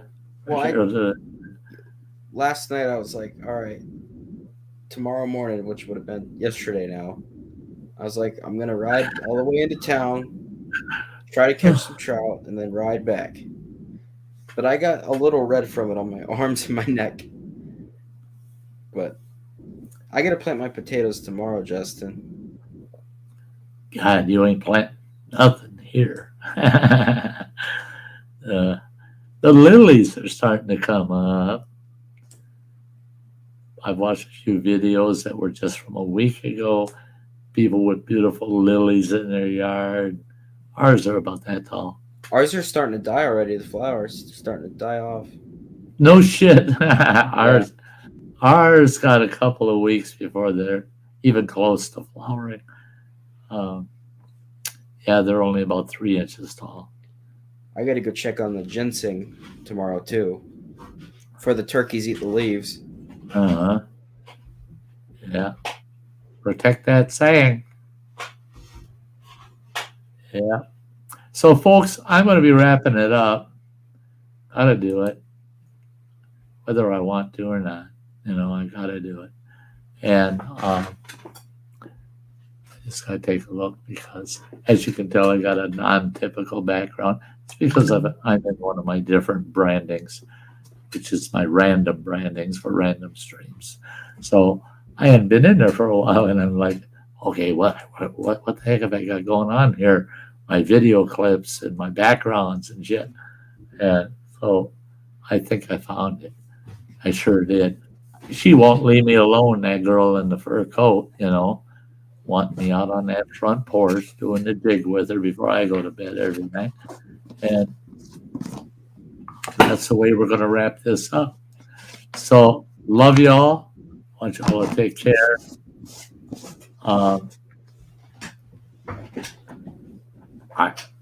I'll see you tomorrow if you're available, 2 p.m. Central Time. Otherwise, I'll see you next week, I hope. Hope to see you. So you all take care out there. This is Sty signing out for a Saturday night. See you, Nick.